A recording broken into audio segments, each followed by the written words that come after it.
se bo abaso say ayaya de am nam race course no etan kroma enye fe kroimu enye fe enso tutoi unua ba bi ton ade o race course unua ba bi ton ade o race course we jadi na ko race course ko digwa aba beton a anase oba aba be dia usani pa no aduane na de ana be ko race course beba wati be no aduane adi na aduane na tena ye ode na tere wo siase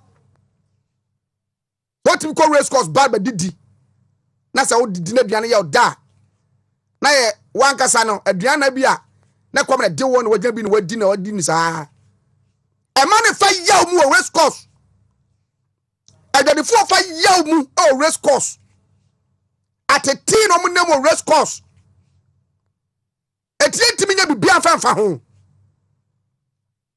yeni solisi bia betia dia fa ho ana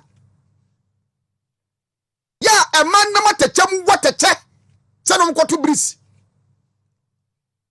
wateche senom koto bris o race course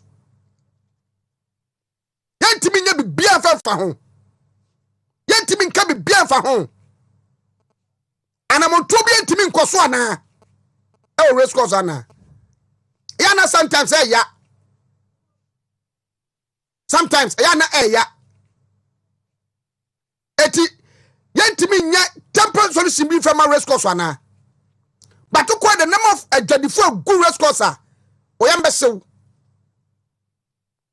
empata ya no race course a adwadifo timo mu digwa ho ne niam a fag race course free race course pie ani for so a free race course e ba ya na ahometi but o kan say na ye race course eti so bi ko race course ba na onya daje no aduan di na aduan ne da na say ni pa na so bo na ba so esan say aduan na de no betimi atibi no wadi aduan na de ana obetimi atibie ana wadi ana watibie di so ampa race course mama ntia kuma se meyo yeran Samuel Pan Sampan mi tia no pai na mi ye pa se ye kan ka ba bada obenya da agena kwa akaza kwa race course so na say race course so e ho sitie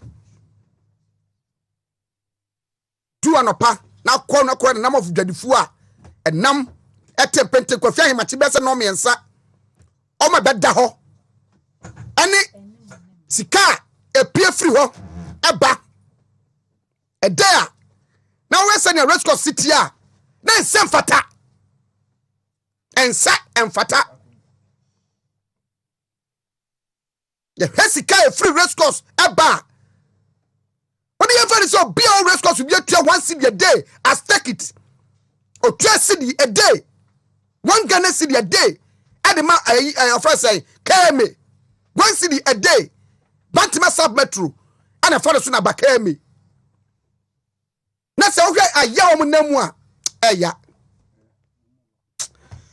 aso no to Martin nua this is so sweet na me say dan me no na ko intimi nim say de hotitie na no ada ye ko ni esi free kam ye hu ba bi a ye nyina me nu me ho ya ko finto ya de ko o si ye ko mu o ka kire say se bona ma na se na ti akoma no cross say kanya me nu me edukura nka wo mbrem kura medu ba bi a oja yesi sa kwanti mfi no eti minim ho asempa de wo ka minim ya ma menom no kura ni nyame anim ni ya na sometimes areho omo bro ya me say so bi ko race course no ba no no aduane no timitibi na ye ne da na aduane na kom na den no odidi na ba ye nda ye funu da pafo foko machi mejo so wako ho nansen de me nko ho ba me nim e situation tim ni say nsu atwe de hobe time enye fe enye kama enye fe see me draw no e ma na dwadifo no ne o se sauce be me ansa tata so kwa obawro bewu odi jo race course awu kumu more so se rubber so na ho but ya omo namu so a this situation no omo santi take it ma wo this situation omo namu no obi namu de cha share the rubber sanity ticket ma wo ntia but na mimi kan say yentimi nya temporary solution bi ko yenim say apem so na e de race course de ma wo say temporarily wo montra ko pese mpefo be esisi o dawdo aka nyam no matia den etiama ha han wo mo ba se ne situation we no be ko betumi akotena won ma e me nipa ne po be kwa betena kwa ho enti yesre ka me meyo we die temporarily pe bibi fa ho betumi aboa eyanda Bantima Metro odidi ba ka me ameba me kasem eyanda Bantima Metro nti omo engineer a me ka say race course wa ankasa kra no engineers wo ho no ma ewo se niema bi sei no omutumi advice ma assembly no tu ho na mo enti omo advice na at least temporary measures bi engu akwam na mo e ma menom ne ye papa no medwadifu e be fa nyameti ase e be yo right the bakata dum sam na poso na no pay de eba aso anotewa atenase na foko dwumo atenase na no pay Friday efiala gbe ana edu so yi enti yaba ndani yaba ai fiala efiala ta fiala gbe what the town god is there flale enti ana fiara gbe na zo ka zo flala gbe flale fiara ra na no nyina na atenase de nyum enyum de Voltarians nyum na no ato refi to yan kwai to Tony yanko maye kakra ne masa wana refi ene yakwai sane ho kan me we akapara na me enti onyaro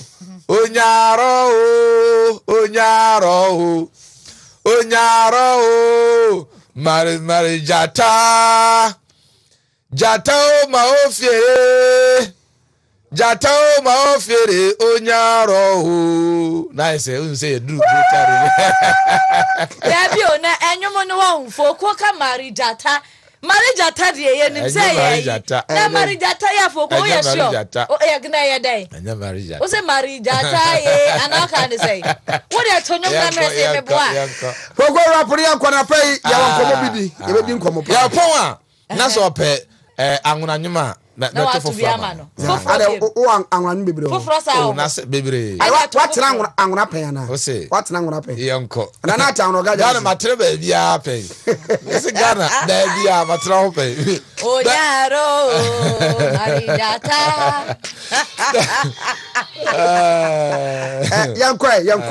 yanko no wakata udo be jasina no penity ni kon sisi ni koto dwena beti na batwa na bakone na mposo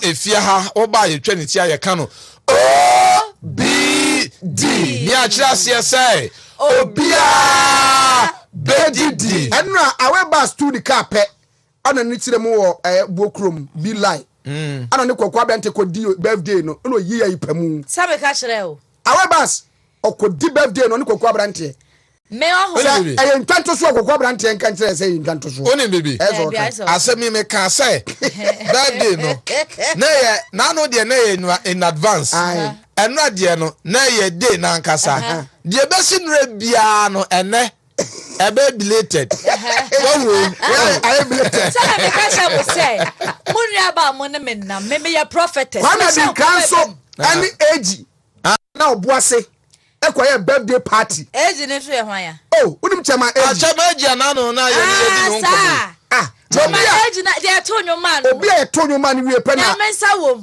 your friend is saying nana ayi oh papa ya o satwe no akodi hin na ne ojambo ama messages do de ba me phone so any mirika no so wo tu afiri your friend saying for me na e de akoboase na nya sekto akwa me dikra pon yo tu nika ye hunu so akoboase sa kwa me dikra na sabe nyini ni asama ye kan se ye boa ni a o se fa no ho mayini wano kwa me dikra ni age akoboase ko di birthday o man free OBD consult kwa me boa me kwa me dinkra me ko fitie me na me nua be ma ne kwa me dinkra ade no woni tiam kura ye dijaw we di entanto so na kwa me dinkra pa wadu boase e na be ba kuma ase ajai ema yeah. I'm not done. I'm getting crass on the air. I'm many a book and now. Screen is Yeah, the Casa. Many are so the Casa. Chairman Edgy. If I want for the Chairman Edgy. Every do bad day no. And you come here dinkra over the bar or their fire. We say, as I'm if I want for the sa. Men from be any church. It's a champion baby. And from be any church. Say, Pepin will be out. Say, yes, some night. Also, Young Comla, the birthday. Now, do they Boshabano? And I got no case be other friend bright. You don't know, say, what I was on Pana. Oh, when I was saying,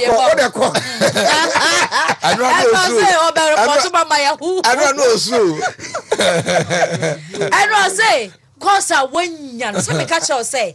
A drum of pa, a yo be a bit. I don't be a tea. I don't be a tea. It's the other penny was about 1 was a matter. Yes, Mamma Casa same way. And when I want Muhammad Bedin Komoa on the problem or war. Man be frame and rat a poem. I don't see what to say. I wa how na ye pemwa e de aboa wa na yenya machine de wofufuo bi e de ma awala ba kwesi baabi na wakọ na ode akọ ya adwuma na kagya ne nsa akọ na no afei na pomden ne nyina e yade eka ho enra e pon ye course ba ne dosu do on mo fra meta hwe mo pa bi so wadro bi se me wadro meboa no meboa no na surprisingly enra one man our Amenfi our Amenfi Amenfi is me try say menya okay ewa or a police station chairman tenio or a police station chairman utie tenye our Amenfi district here okay Amenfi East police station chairman on your constituency chairman pooling on yes regional executive on your constituency executive on your national or a police station chairman Japan Japano a Roman Catholic a church police station and was sending 1,220 as a 12 million machine no one person we are the aguso no one person we yes there be 1,220 say you fan top machine no FMA Awa Muhammad ni dinde Isaac Asante Amanfi East Japan police station no awasa kropon ono ana ye police station chairman Roman Catholic wasa Japan St. Catholic Church police station code near A1 411058 me kabibia abrantia dia wa ye no enra awose gumi wi me se enra ayi ache police station chairman no onye constituency wonye ye kan say a regional onye national chairman 1,220 ofra ache kwa fra me na in fact o ka che me sa so man be send this can am so send this or come out in the time at once now we see a police station me na phone so say am say eh tie wo say ni power bi wo Ghana ha ai ebe o ye kan say ni ko ni no ta o say machine di na ka machine price na me born am na pay no send this can buy Isaac Asante Jake 1 na onim simos was you know I'm so Shilla sana say na am ta fa Shala 1 sa Shala 1 na oni bibi anonso nkyerɛ sɛ omo maka ni nyaye o da no de obi ba anya kra no obetoduro na say transportation kra de be transport machine na for free friends just can kra ba nye bete enura nyame adom da machine na ankasa kra otoma no ma me mo the regional secretary for Bono East David Boache eno an transportation de koye no David and fa hoka ye ka say da David Boache ase metie ye no wa frese wa kwakodu jase kan da David Boache ase awala kodu enti obi bia waye bibi dia boa awa no nyame nsira no nemom no wezo nkyira say odi agaze bia me so mo problem ti no David ana say machine cry the phone on guma san expert it's a pokra so to go bi na so de boa awala man be so free from dunkwa oso mo na duro ono so be man na duro free ono so ya de pa ono crime say your name my friend no Mr. Obiasare o se say duro no pa na say Wontumi morning show ye mpon ya onsim free ne kete so nkwa adwuma that's how it's ono so ye chia ne pa number 0244 8058 number na omo send is kanisi suma awa no ya hwan ya dia na menka ne ane dia so kwa medical interest 0244 568058 obi wo mo bebo awa lo betun dia faso na dia ma no yanko to mo chama na ji yakọ great hard mo yakọ foku o da bi o me si age face asem na ye kan na pra o me yini ho ano se me ka che se cause ono no ne kwala ka so delegate de vakata na du so nti bo hye ba yanko delegate de vakata mu na I want agenda 111 aso di huju mama mi na men go daily guide ni mawana ba yon ko daily guide na yan konkore ensema ekoso e honum ti ye be ko daily guide bo ka tem na no pay ya kwa akohe we daily guide bo ka tani mu ana wodi asem bia ba on say bono reje hono on say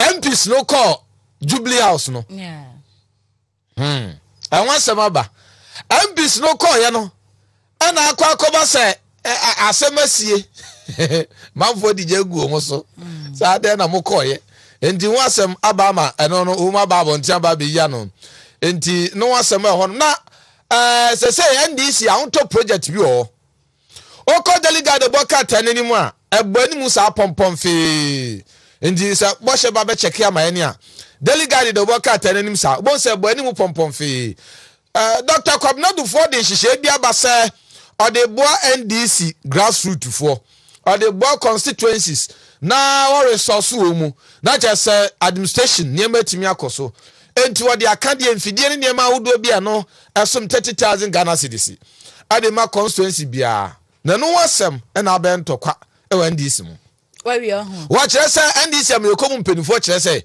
wo no moti ase enye yi ade na papa no ye na wanfa party no so ama party na amfa ne dian kwa ankoje no no ankasa ekọ basa manfo behunu se o no na ebo ho ene enyo na ni sika ye ngwa ya ran kae den enti papa no so ama oba abontinti wo kirekiре mu kire se odo de waye wo ye nso ye de ma wo mu okay enti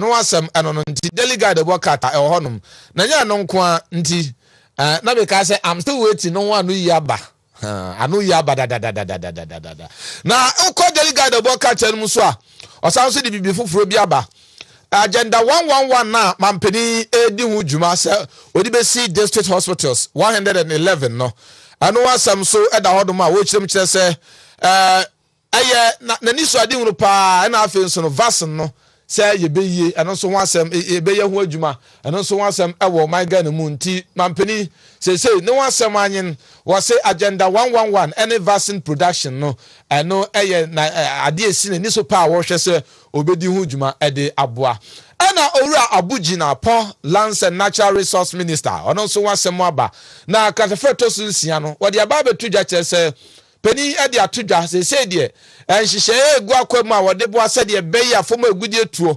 ebekoso kwam investors bebe mu no ode ato onum anim se enhihye pegu akwam nti wonumra ne mankoso ena health minister so they said they are discharging no ade afa owura to forcing trial no ho asem no asem anyen enti se said de nipa mienu bia wonum ko sika kra bia bi sem kwam kwa akobokro no wasa kropon katafeto sinsia no na nchiremu wo ya kire wo no enti we delegate in animu na Dr. Kwabena du fomfoni wo ho e na Owura Johnson say dun ketia nso mfoni da ho o se ade nti no amfa yeso ade no amfa yeso am yankwaji yesamba na wa ode nam Mayanko Chronicle breast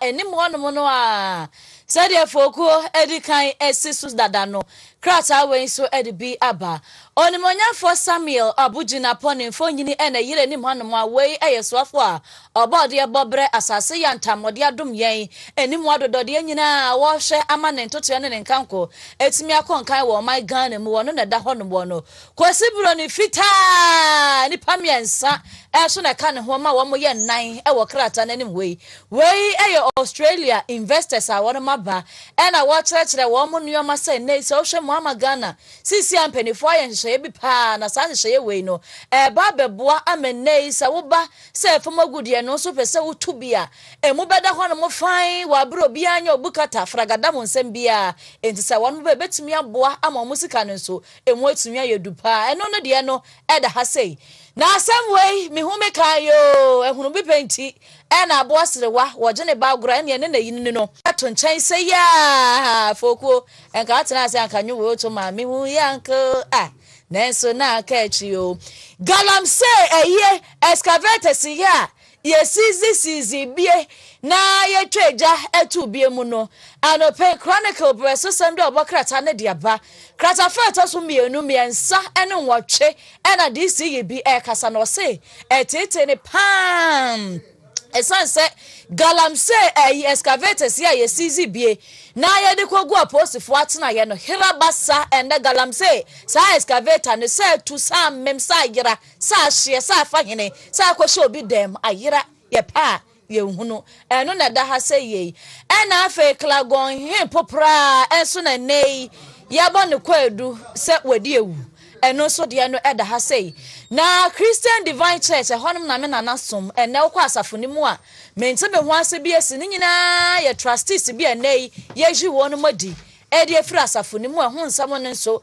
akwakoye bibia wo honom wo anope Chronicle breso sem de obokrata no ene de nsem we nyina aba ebi ka we ho ena anope krata ne tintim de aba na so anope ne anim nsem we ena media chewo mu a ba modna gibi na emuna ngaza bowre mu na kenkan sem ne bi ma memfa the finder the boka tantwa so metiefo the finder so edi bi aba na wo hwe animu a ya say ya say nipa 14 million omuni health insurance 14 million Ghana Statistical Service for omo Ghana for koja re free no hey Are the statistics now ba beto nti professor odiaba Professor Samuel Kobina Ghana statistician wa nimfoni na da no asem no aba enora abugina ponso asem no ewo honum nti investors wo prese wonu beba Ghana aba be invest e mining sector ni mu no eno so ho asem eda honum na da kwa akufo do da no program no ko bi go to live there no anya no mom no mo kan we no na me se wo ko mo program me ye sure say efi na ikoya no se mo kan ho no o mo de be ya adwuma adano de etimi se no mo kasa no mo kasa he baabi na mo teto mo sa wo baabi amu kasa he baabi amu sika kokko ni tuo no wo mu tu no okrom o mbe ha dan okrom empenimfo wo okrom empenimfo hu wo mo no na da sɔre enti se hu se hoho abakrom na owo ne nam krom wa enti umisa se hoho we den na owo no so obakrom ho no obi na man asase obi na man da bi o me se owo no obakrom ho no kata no wanyi ni krom no bai omo ni kata wa ba o obi eni wo betia baba bia oni kata obeba bia illegal for no obenya ase illegal for no ayi okai advert bi emo bi adin Misako osine scan way look as advert enti almost say foreigners almost say foreigners hey yeah yes beba enti say onim mensaka adi mi twa so pese be twa so wa hu no bia menyisem enti onim chama eji won so mpa asem on penny once. Je obeyama o. Jidiara no hiya na no nyame obeyama o. Jidiara no hiya. We ye titia we fo no. Papa we no ne kwame dinka ko oboase. Be birthday no. Nyame sa wo. Already on penny once. E don penny once nti. Position ni po we hina. Executive chairman and founder Accurate Giant Company Limited. Accurate Giant Company Limited. Giant. The word giant no. Ewoso. Asi shaky. Na hwenenza. Shaky. Nyamensa wo mu. Advert no. Wase mensako. Abusiafo yan traso. Yan traso anti chairman Nyamisha wati. Giant no. Why giant in wodjuma pa. Anti yanko okay. Secretary no. Debi wa ebedi nkomo. Me wi abati na Debi nkomo. Am say asonye. We odi na. Ma we find that. Ma menya daily statement de obokrata no na anopay daily statement nso EDP no na aba. Onimanyafo Samuel Abujina pone samno ayere soro ho no mo yedika akadada enu nti anopay krata we nso ede samone boni bia ba. Na nooks mpanifo na enrada wo bowro mampani atena ye enu na won mo ba no dani metre president nei wakasa ache Ghana ban. What was in they social basic schools no a oba enkuro enkuma ni mu a baby wo ho no mu a baby amofra ne tene sua de na ya na mu awuram na so ye hwe ni manim ha ya de ne de aka na ne ho mabupa ya ma ne be ye aduokuno ani nnum nto mampani twa na ni pa so no de na koma soro de se Ghana abofra bia wanko school kra no na nya nto so school no nim se wo se a wo yo nto ntwa na ni na won fa hwe ye nkuro nkuma ni mu na sa so apon atesa no oni hujuma enfa ma won krata freto so mienu e wo daily statement mu ene de baye na enyumeku anketwa no SMEs no ene asisi kabin subo ene krodon ebedam ya say I likely pa so bia betimenya we ya say 25,000 euro it's a 15 SMEs we won nania hey bocho kentema as I age de ne buy. Echa akwa ne de na nam social media no. Akwa de. Abade. Akwa be is $200 US dollars. $2,000. 2,000 rather. Una ne aboa. What? O shara di amampani atem. Yes mo. Akosua, o ko fast as me ba mbefu. Na dabi o. Me ba tie. Hwe, me bona baso. Se waje no. Eye.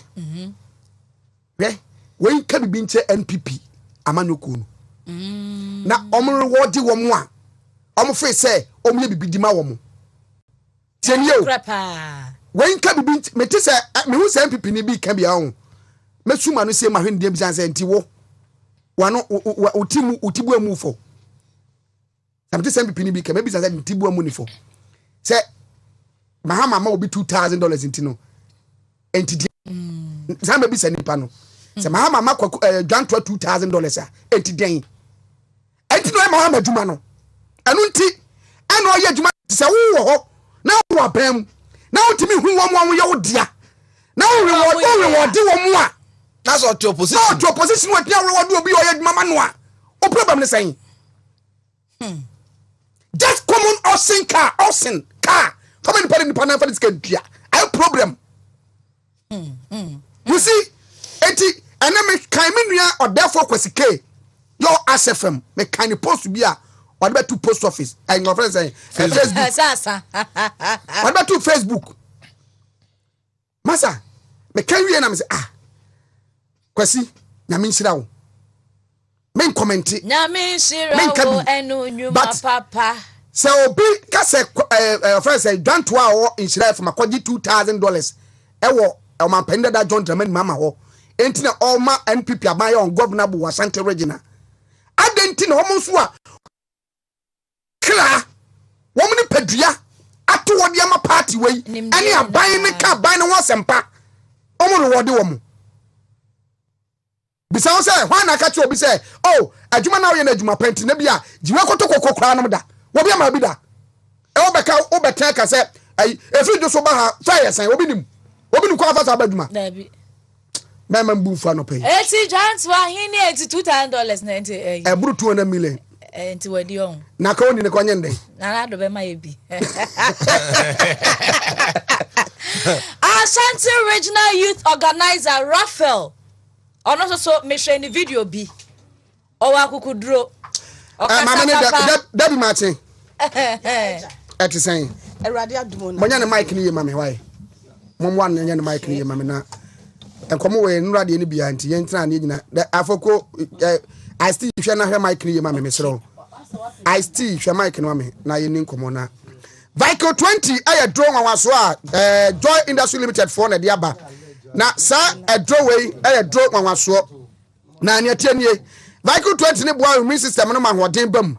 Na hoden na bebo mo bebo ma kwam anya hoden a yade bia ba nipadua ne so bia no ebeti akon na ade atia no wode so be kwadwa ma so akopado no bia to na so watimi anonom etene se wonya dwori bi na wonom a ma hoden ma pa ba nipadua nom 0244585531 0244585531 0244876321 na also etimi aboa na awode mapa aba nipadua nom na bibia nso etimi akoye kama enso etimi ede ama the privilege on Wontumi 101.3 radio and fe Wontumi TV na wani gusu ya wo hwe medie no nontu ane ebe sori ede afri so na fe nya ka kiri na ye de atoto so kama na so etimi ede ama ye sori nontu a Muslims are ane beba eno achi no na dwumadi a eto aso no so eye madwuma ekopem se premo beto na bibia nso etimi akọ kama oye CEO Debbie Bless Ghana Foundation ana oye CEO mena ba mache ya eja bibia eboko de erade adumo me ho ye na nso de nyankopon se omaya hoden na ne eda so etiase na mogadi mafusane atachiri madabo dwim Debbie na ada on sala ko me pra ndi me senifo answer na me answer questions na wasem na obusa no ma me kwana me mfa nchia kese ema adofo ba community me de nchia kese ema me ankasa me krom hene trede hene na nanno brinsra a otoso miensa woye tumfo abrempo hene ne mpanifo no omosom na me ankasa me nua ba ma bi a friend Mr. Philip Boache ono so ye CEO of Blessed Philip Group of Companies International Osaya Ashanti Regional Coordinator and Intellectual Youth Patron. And I'm young as papa, and so your friend Mr. Samuel Koku Ade, or was Sefi Lawekrum, the bill will be answered, Midin Pibo, a chiano. Oh, yes, I really. Me pacho mechanism, because baby, I not check a cardiac, not to say, yeah, yes, you're not papa, no. Right, maybe say on sour and as we pray, then I pray. Oh, Obi Piame.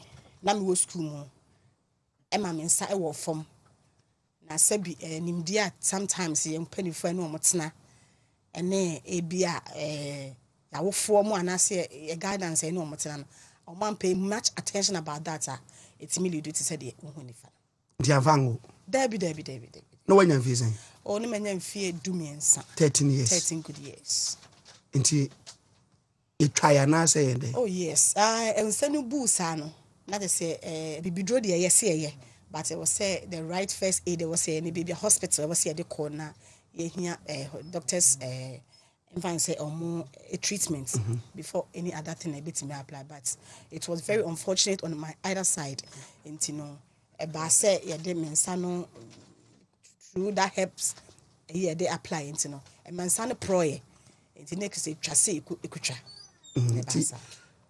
13 years up to date offers how we mono send our life necessity. Oh, life is, you know, life always no. Yes, no matter what, no, whether good or bad, no, you're accepting in the way at CBR. And then I pay and come on, me no baby didn't do dona ebejina the negative perceptions about disability in our society. Yes.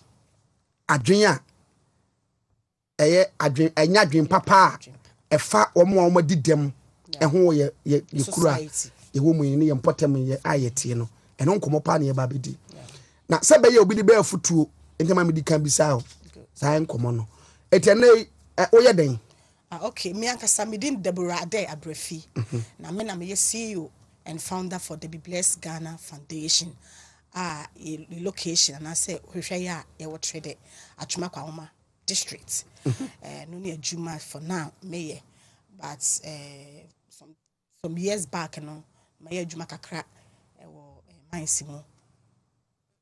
Now, who is school? I'm a patch of me call UDS, me call me quite the secondary school, and I'm called UDS War Campus, University for Development Studies, or War Campus. I'm study social science management. We sounds called game pass school, forensic psychology and corporate security, and so Kakra. Okay. Yeah. Oshe omo ene omo di dem omo na makwa ehun baby. Na won so bi gina kwa won serious ka den ya ne ka kiro. Oh, sometimes you don't know the ekojinasa, but we always preach against sa nyoma beside acts na ebia okono. Esan se bi se obi dem die ban ba kona bra bom na se na busuafo to ontwe na. These are other things that in bakona the option was say. So only mean survival there, that would be the best place or no fee sell kwa. But we want to prove to the public, the general public say that shouldn't be the final solution to that. And you know, the Blessed Ghana Foundation is setting and per se, your church the positive aspects in every situation we are becoming in terms of be physically handicapped. It tries to embrace with disability now moving ahead with life. No matter what situation said yet there is still unique ubetimi ayusu abraba na focus here with determination ubetimi achieve whatever that you want to achieve in this life. Adwena na wo nipa ho fa omo madidem ho no. Se obi abokọ baabi na bia won se bia wo dem die bi wo ho na ka se wo de chanchen ni kwan se wo de oban baabi e wo na den ya na ka picture ben true kire ewiase nyina. It true say, in Africa to be precise no. On say the way a so person with disability is negative. That's why I be treated the negative perception about person with disabilities, no. Because other countries, foreign countries, they treat people with disability with much respect. Then am I treat Africa to say? On say, I mean when they say you lack a lot of things. We need to educate the public, no mutimi put things in order. The same fancy constitution already ayakrana. There were amendments a bit we can adjust certain things a bit in the favor of person with disability, because we all know say disability has no respect to anybody. Ubia bit be a victim to become a challenged person. And you know ambassa na se o my nemu na se ye yiwu mu ye to twene tenanchanya. In fact, one kasa okra every it's answer okra situation na okom no already no psychological problem kwan when be, because the way I would see to be a woman or to be a full no. In fact, it's not easy. Ya na omo ayede wo mu e no be fa na asase so no sen na omo no ya no mo de ne sitie. Okay, ya de wo dia sebi unyini nyina no otumu say bia your parts when you be feel no be busa say bia what happened to you. But for instance, say media say there manyini 13 good years many afi menyini pii so na menim say at least me won some very unfortunate incident to see ya amu walusun who feel say okay say one take care and our family and other people are so motivate you when to me move ahead with life. In fact very very very be more isolated from the pamu. Ya educate na ekyerɛkyerɛ abatan kwan va so metimi no omba bekasa e wo kwan va so metimi akora ho eyie pa in respect to what ye are ye di ho nkomo yi no. Let's go back. Na mu di agro ana den e baaye enti a obi sumu a onsa ne si ho. Okay, in dunkwa say ne oba bi afa baby compound enti no ehwo ye compound akwai say ehwo ye emphasis estate houses enti no ye ne ye mofa ye nua no ye students nyina ye ho like school ni wo. It wasn't a bia to say bia gidigidi bia say obi sumu keke opia wo say dia say e bia twe ho na firi ho bi sa and akwahwe na wo elbow attrest to say normal ka say onsa africhi. Yes africhi say africhi yeah enti no yes no normally your traditional belief say e anta for ma me na etwe abetwe me dia ma me say 2 years anto say be during that time me father no parents say my grandparents on my father's side anything they thought to say maybe the best way they could do is to send me to herbalist. No chirema. No one chirema me. or apply local herbs. Tia the bandage in your maybe chichiri. And instead of say blood, the bit me flow. Okay. It's the hand got rotten. A young baby any. So they needed immediate amputation. And they did it. And they did it. Wontumi 101.3 radio and I would say Wontumi TV and our way and I pay a din como ye can somewhere far. I can bonny and I say Subonia a binum a war them or monoma quana baby. Any baby say a banasa a decona could drew. Ye ne Debbie and a D and como Debbie Bless Foundation or no.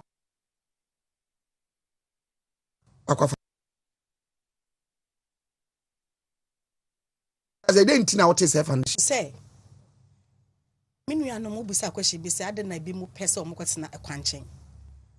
Now before na me empire, na me will be a sebi. I find so we man I say when what's that situation not me feel so sad. But now I never even thought say years ahead of me it better me. It's a bar sad and I'm more passionate than no. Never to me who say sir be to be quite this incident waiting me back.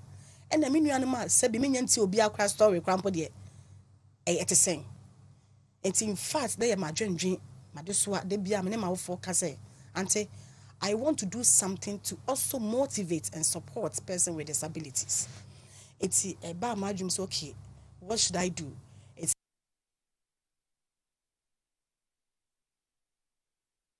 Mwabi, Obu Parachute Sembi, Obu Hopper, so who say beer, there was special education crowd one, and I'm set it up. The be blessed Ghana for me. Yeah, when your money na no custom. I buy a mammy to me crata with national lances. As you see, I know, as me find you Jumedino, Namen Cadaminianma, said in so to more. No moment see say.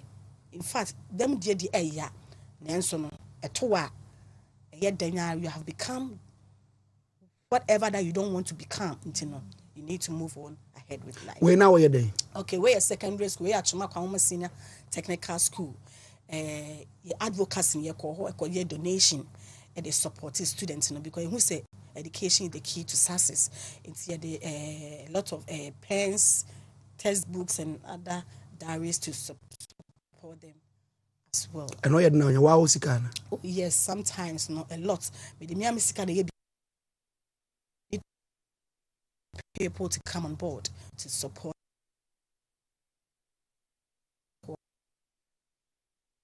foundation. Who mend you on a so also I be a person or the support number the donation. We normally also go to community activities. You come cross even I said you know too much. In the rooms, I think you say because of their deformity, no, they are not important. Yes. We Wontumi nante enti say obani pama enye yie e kon be ne be fa so e betime yi sa perception everyone sa negative perception did ni padrum awie e hanche crossing na me ko ene awofo kodi nkomo say said the mimi situation tie ama wo for antoma antwene no a enne bi papa ba memu no sanso na ne ba bia nso hato won a ye lucky wo ma ye feel say they are not important in our society no they can be still useful tie mo omo ye kokko ne tie mo education no omo tenyo mase parents and our for omo so nim say empo ye was special school for special people like us and so no ye mo akwankyerɛ mo hu say okay, this is the kind of best or the buffer one, and it's certain things are a bit drive away the negative perception about person with disabilities. Kwambe na omo how get in touch with you. Okay, and no, and now those people are most social media handles. No, follow they know what I do. Normally, some because radio and TV advocacy, so I do also tell them my numbers, my social media handles. What more contact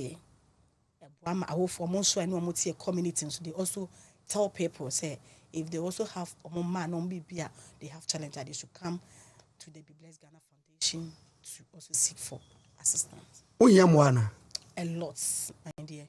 say especially me person make my center say be a Ghana na say be a Kumasi on say ne pa bi say e ba na ye ya sabi obi wo has free ni nuam free na busuam a ayana support edi ofi say o ya nyame it's a mwade we need a lot of support to push this initiative ahead of time.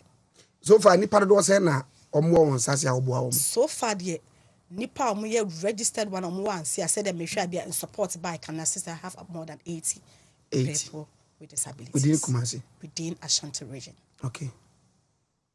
Nti nipa say na nya mo anso free ho. A loss because you see I know it depend obi wa hati say fancy e be man artificial legs, e be man artificial hands, e be man that kind of cash donations.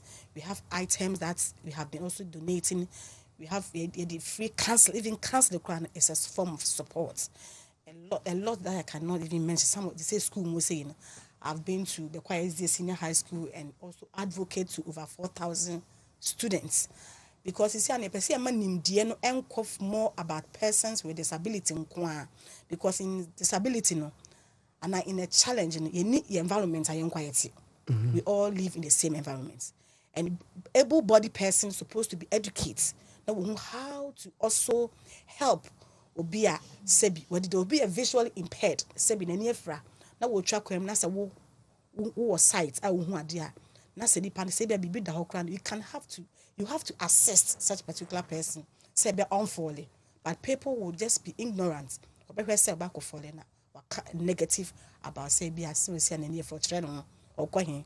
Even could you believe say obi kra sebi wadi dem any gene ho kakra ko obi timiti baby say na hotel obi timiti wo say assume what to say assume say wo disika assume say like the perception they feel say if you are a challenged person you can't even live a full life. One over no me and me over no we want to prove to the people say we have ability in disabilities means me and na mama me ni awoka abra me to amesa ba ko metim da wo fu metim na me wo fu no may work with passion.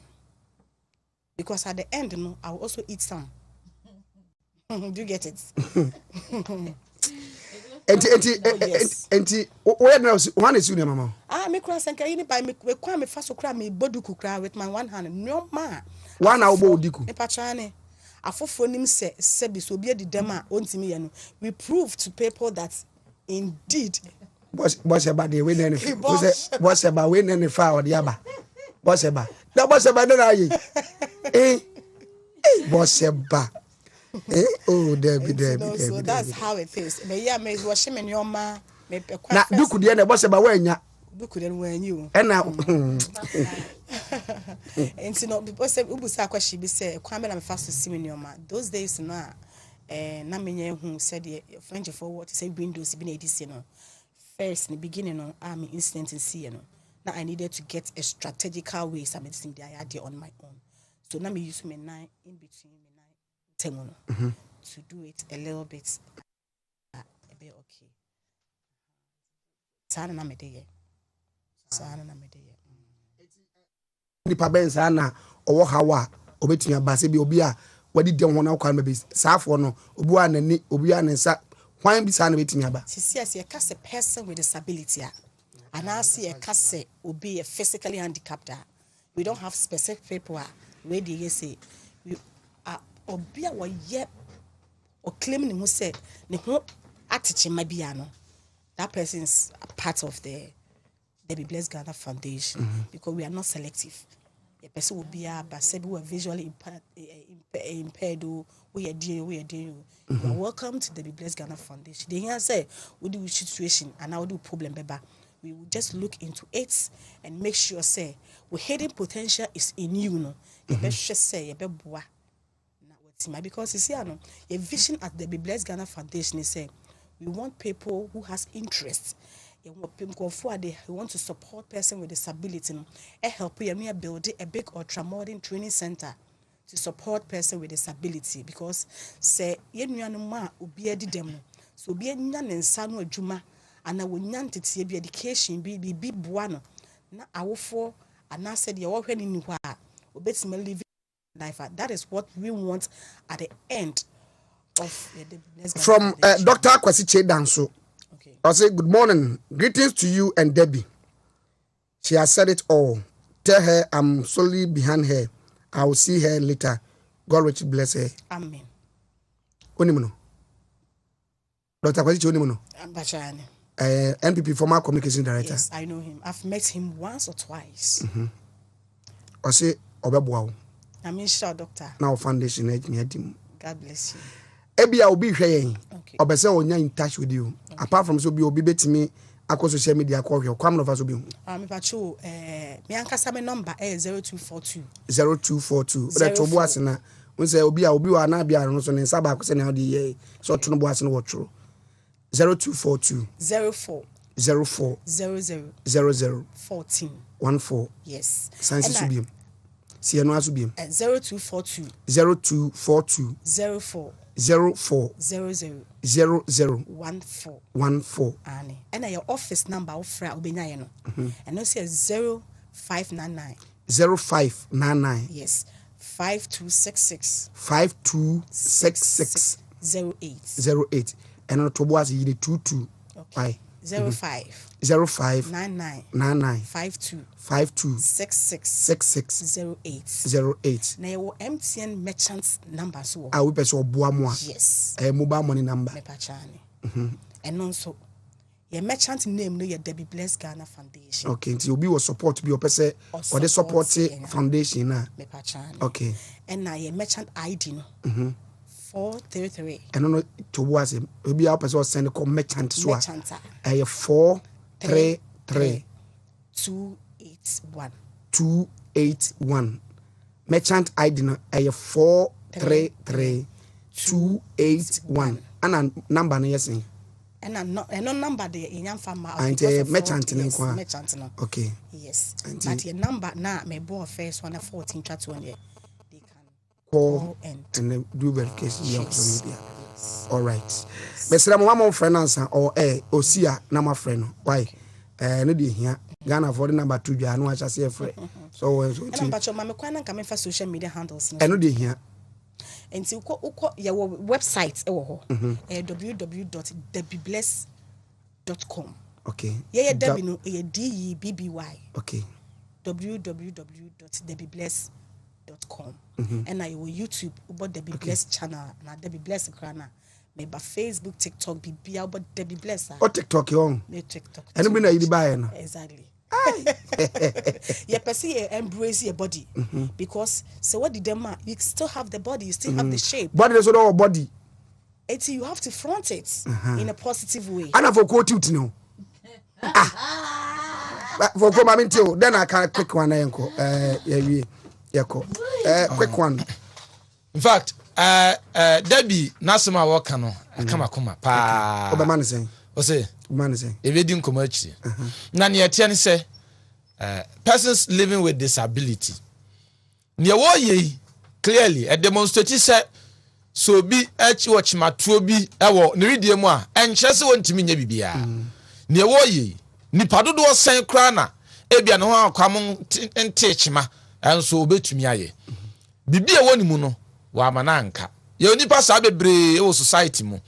Na eye say ono wanka nhye we pie na me ka we no na me bo na busia baso papa no krani education of the man and so boa mo boa no mo anka na nhye ukọ afie bi mu a ya tu bi ni mu punu mu ya ma wo mu mpie because ebinim no say ebegu abusia na animase nti e ka wo mo hye dem abusia na rewo na wo sa TV ntade na nko ade obi kwa ka say bia o eye abusia no obi a hu ni daachi na opese ofa kwan bi so engineer the spiritual means bia na ya kana hye dem ya ma ne mpie de dabi eye yo hu abusia no ma na kwa ma ne pieye na wo boa na wo ta de chi no ama say wono so afoforo enjoy from no ne pa woni mu no enti mebo abusia na baso kese sa issues we issues a ha dwen papa etwa ho kwa toda etimi fro ba bi pa na chese ensem bebre ensem wa ha dwen enti mebo abusia na baso na mabo de bi nso abaso na afi nso mabo Ghana fo abaso because o sha se kasa yi mi hu san bi a chese Ghana for Yankopon home team. Tewa. Also, my quick one. Na emse foku aka bebre ba me de baby am de be hyase afiri ni se de bi kan asem bi enye ofiti ya na oyese na asem wo kan ye na me gina so na me dia ka bibi a kira wo fo se ye ma no ye me ye ni nku wo mo ho ena se bibi sia enye bibia na ye den haba ma asori fie anase we ebia ena ne so abanfa so ama afoforo de but ebia ekesi ye no ena kede ne kwa yaresa bia ansa ka doctor Wontumi ye bibi kan ma bedu ba bi se enti ne so yo wo fo na se wo ba pra me de me ba na ja obi bia obedi kan yakọ me kwa yaba me kwa haba me de me ba na ja obi na nipa no behwe na mame ebi asere nipa no behwe no enya sa na wa behwe oba awufo ne bebre wo ho no ma ekoka ne titiri omo a sebi omo wo pa no omo ni nku mofra ne ho sa ne de ne awo ne dia ne se abofra na ba beto asase so eno nze misia lady bi ekofie no oyi ka ne ba no tum madam aden asan wa hu man na okọ no ye ba na kura ne kura ba bi ana de twa man no na me se wo ne akura ho ne nim nyansa obo na ne mu bu ya o de be se ba ifu ana be se abana kura no kura ni kwan se kuta ba na ebi wo ho no mo soso mo ye hwe han dodo se ne be kuta de kwakuja obepre obe hu ane sa akura ne so eprampa but oji free ni se ma sabi oso a onwu enti ema ye ni nku ye ma ne ho dem de bi wo ho no ma eye ya fa hu no eye ye nipa ne na ma abofra no edi dem eti abofra ne be wie o twese kan wo so a sabi onye mfom so enti ema ye ni nku ye ma ne ho na ye nya me kwa yie me kwa ha we to ne bedin ena we sa nyoma ne ye abofra no de ne ba your responsibility o what ne ba bi no nka so ba asase so enti ye ma no se de yaka ama yate si ebebu omo ho atan no sa na asase so wan hwe oba so yie na so odi demo a won so obi right di achinkwa yes ye kono nkwanhia de etimi tu obia ensenipam eni se ne o sitie utie bia no ka hu se tibia bia obi wo mu ubetimi akombi eni so hu na aya empathize yankasa sympathize with sanipa no nemum at least empathize with nipa fa ho ejina ni dibra no wom sentin ka wo na wo mu a sauti ase na dwene ho fatu anamo bi efa boa uhie nipa bi ate saa aya aboa wo mu nemum se de na asoka no awofo titru se nyame ye wadom na o ma oba moni menkas we kanya ne maami asem ne ye kan ye ka issues a ekoso se nyame dom oba ya hwenie enkwanhia de atimisi enye awofo no mfom so but the toda awofo do na de yehuru penti na me ye kan we no ya na wo mani ntanko awofo bi bedware esiesie no ho hyepe na ne ba eja no awofo bi sesa on fa ne ba obi mfa ne ba ho kra o don enti we dabi onse ne wo ye nyina no osa bo mo with emotional support and no ye one of the major things because of the psychology background no or the background no show being crying nipa no kra no bia waboto nkranhye no bema ne kra ya nipa dua ya woni eniema miensa ya wo okra honhom ena nipa dua na honhom no asofo dia nipa dua no doctors dia na okra na atu mu no counselors psychologist ena ho adwuma o de okra no ho yade ekoma doctor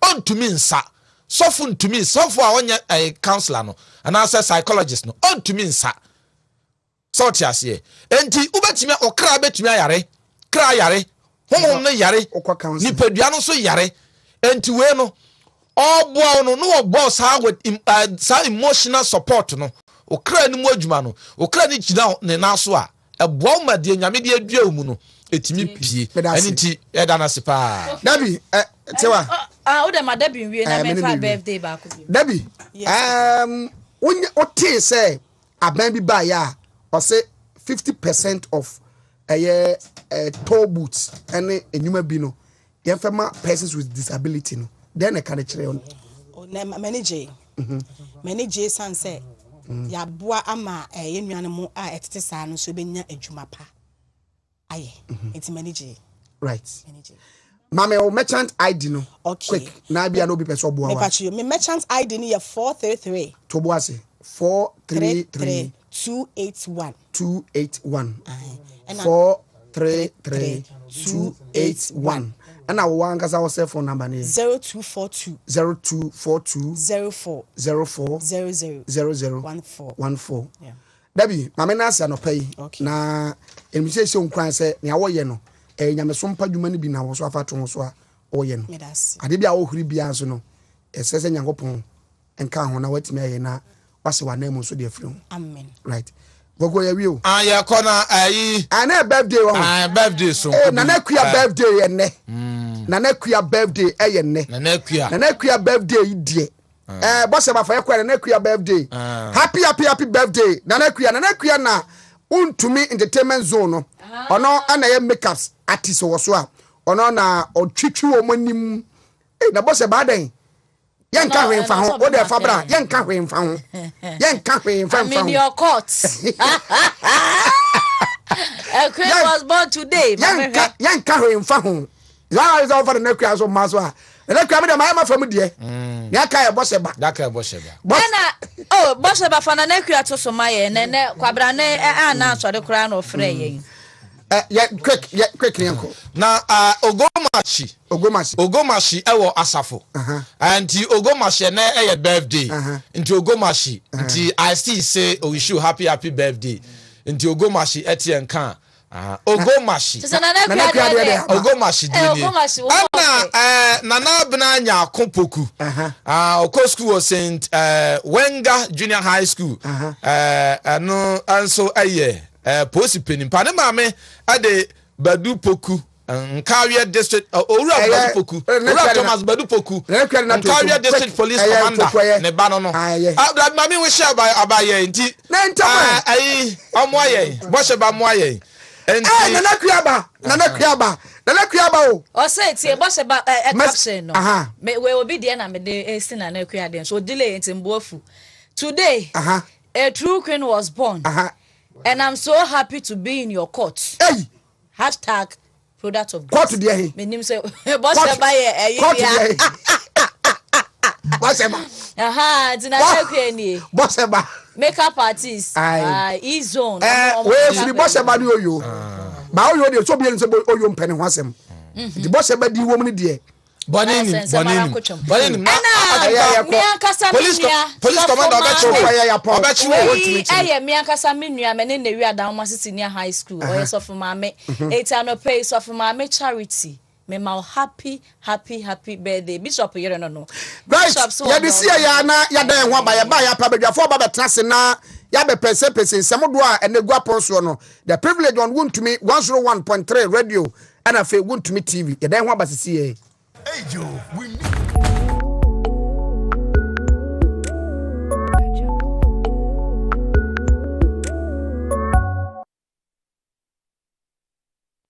hello.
Mama Wakwaba, Wontumi 101.3 radio, Wontumi TV, Ena Sabre Yatrase na Yade Ebrona, Anape Yatrase na Yapesen Semodwa, Ababa Begua Ponso no Eso Eho Anope.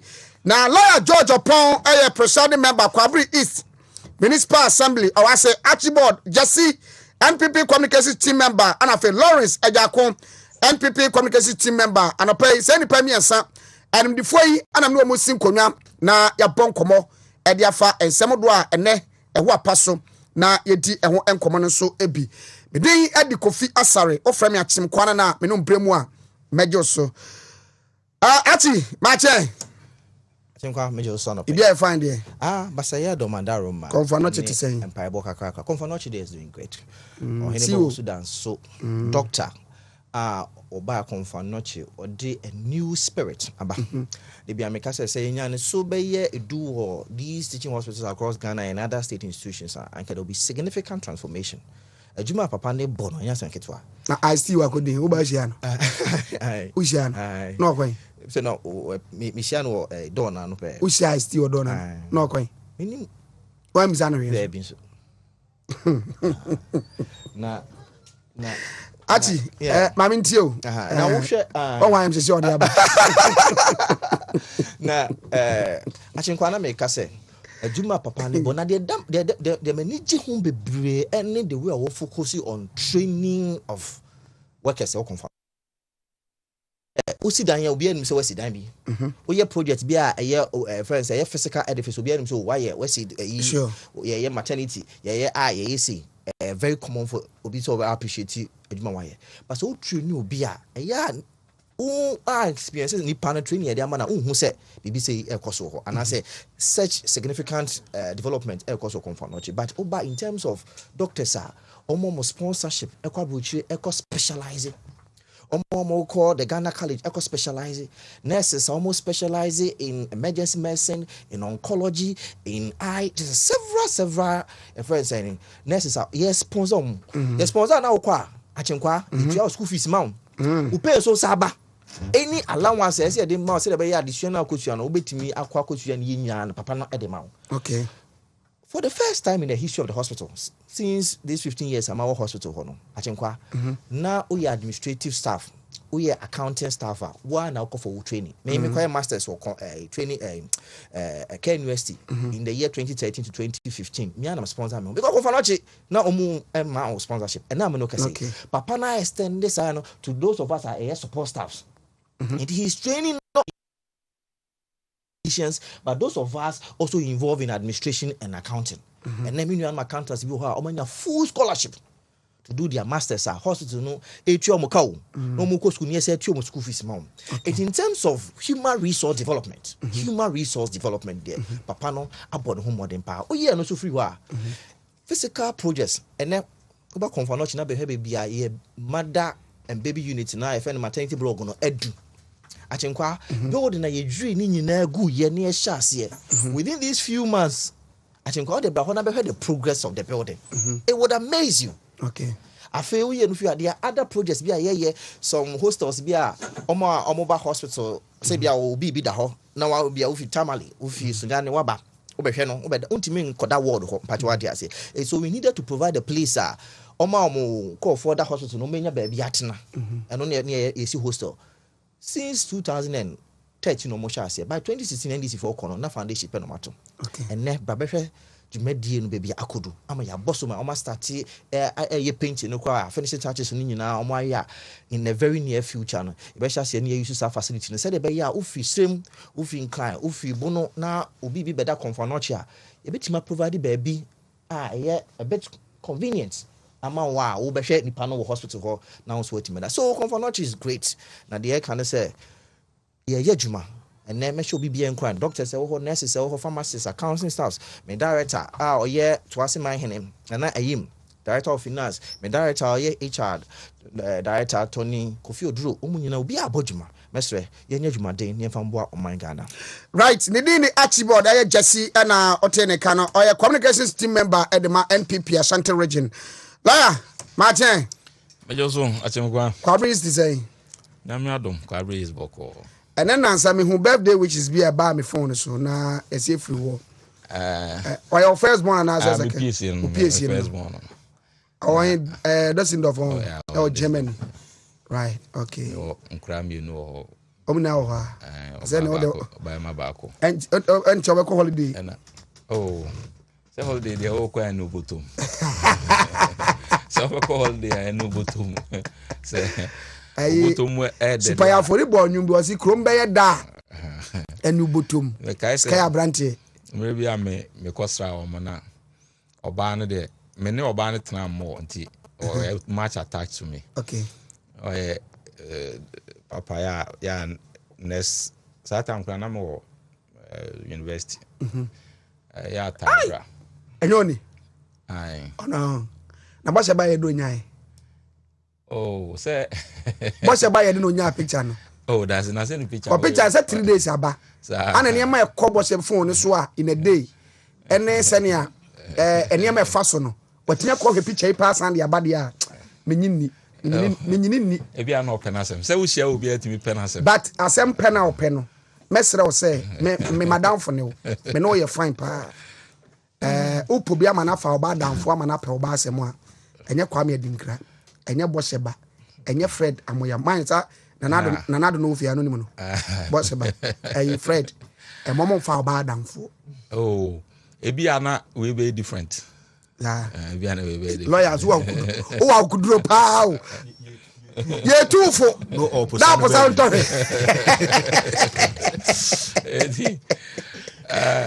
it did come Obana, your papa, next time, Sabra and I am so miniscam which are taking a hamadrin. Now, Bearman no there, I'm not there on it. You know, need the end in your papa. So papa and fee frankly na ubeti me ko ubeti me ko so I can say opa bra opa jai and more memfi no ubeti me ko I can say okay oh mostly so move here most of the times they watch and kwabre to saying na me adom kwabre boko na ma menchi when the last time come was na ba yes, Ibiba. My mencha na nan matran kunwa nyina na mencha penifo kwabre. No kwasem ni me yensa na stakeholders bia wo kwabre ode na no tumu eboa ye wo ya kwansem ho ye na nase. Yentimi nyimu ntumi TV mfiri mu. Wone ohene ba mo aboa ye pa any various platforms penifo e kasa eboa ye nyina ye da obi ase. And can na sesi ayeboafo mamponten hene na nanso de na no tumu vociferously pa ono so e ka na ye die wo ya kwan no ho nyame ncha de na sane de contractors ya assign o mo be ye kwa abra kwan no nyame ncha de na sane de no bedru kwa abre okay o mo be inspection nyina na sane de no nra nyina o mo inspection of the rules o mo be ni nyina Mampontin tar rules, Fade, so some various rules are almost start to say anymore. Contractors na be drew almost back China something company limited and a pure Chinese company and about consi and Napo constructions. These are companies in na bako abrese ya or more inspections you say in this week machines will come down on Beshasi and tea.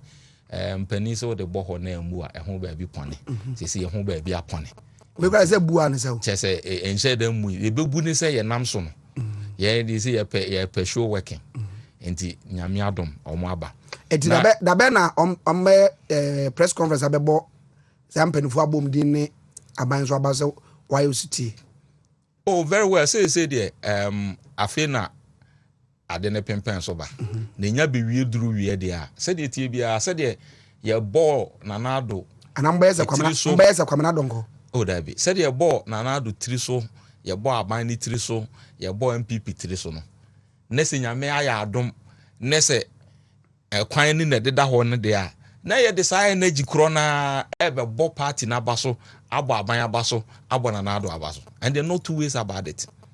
Because stakeholder be or ye be boy ye nyina ye nim se chama Wontumi so along the line on also na no tumu then including Fred Ajimai party chairman ono nso adi hu dwuma achese ano odene ohwe the MC at the seat ono nso so na wo ho the obia ye ne famudi a on betimi aye e de aboa ama yehwe said the regional minister nso ye call council meeting ono nso so e de na no tumu even kwa abre MC kura sorry so obe cancer no wase wo de tenase ni nim de obeka bia nso da manim into adaroma eti obia because yasam no na ahomete dodo say Kwabri East ye the bread basket of the party and the government ya wo aban na ye be ye wo nu ntwa ne ni mehwe ye ba akokora abra wo hwe ye nuanom atwa ye hu nyina ahia wo hwe bisu dwaben ne akwan ye no ho wo hwe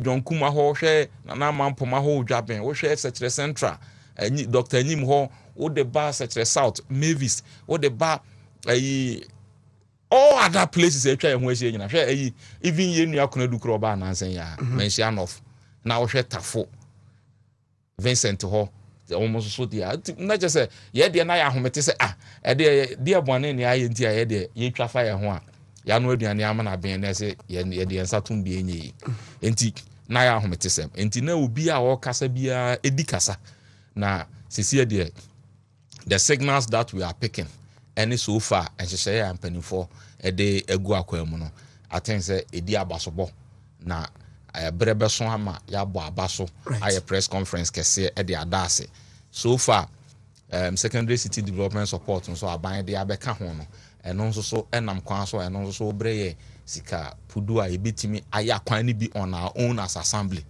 na de aban so de abayin so e de aka ho and so far no we are hoping say we nyina awie mu bade a na chese nyame adom Kwabre ye betimi asade ensa si ye bo se ye to aba ama aban bi ama aban no atimi ya to no bum ama aban no we can confidently say because ye mu bi ye ko campaign we can go with chest out because the ebe can say ye to aba ma aban no obe ya ama ye no eno na aba ya yes na vim omo de aba no so de no kwasem ni we say vim ni more than two companies contractors are mobile be adwuma obia wa kilometers obia one dey obia every contractor is assigned to a particular route our mobile be we have all the rules ebia next time eba no I can give you all the details of the rules so enu next week so bia ba so dey bia no ma say kwa dey sure yeah sure ba mobile press conference na me choose venue na mamo oh okay you any problem monya ba ko mamponten you any problem na ma ba ko so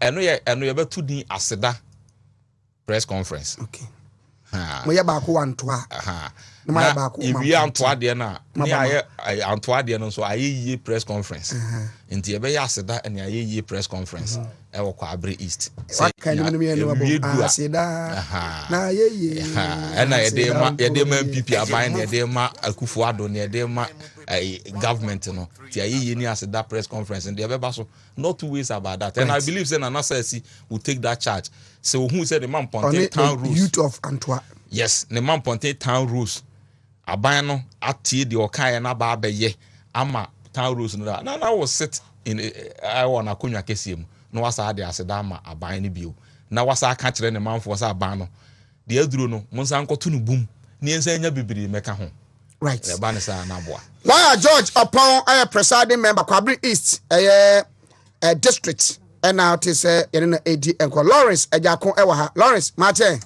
meje osuminia e be fine nyankopon da fugui moto a na monkwa mase just atibod ba obehye fugu Lawrence ba obehye fugu ayi kwamna from point na wanya appointment yi ona ezi oye fugu coordinator sa ko no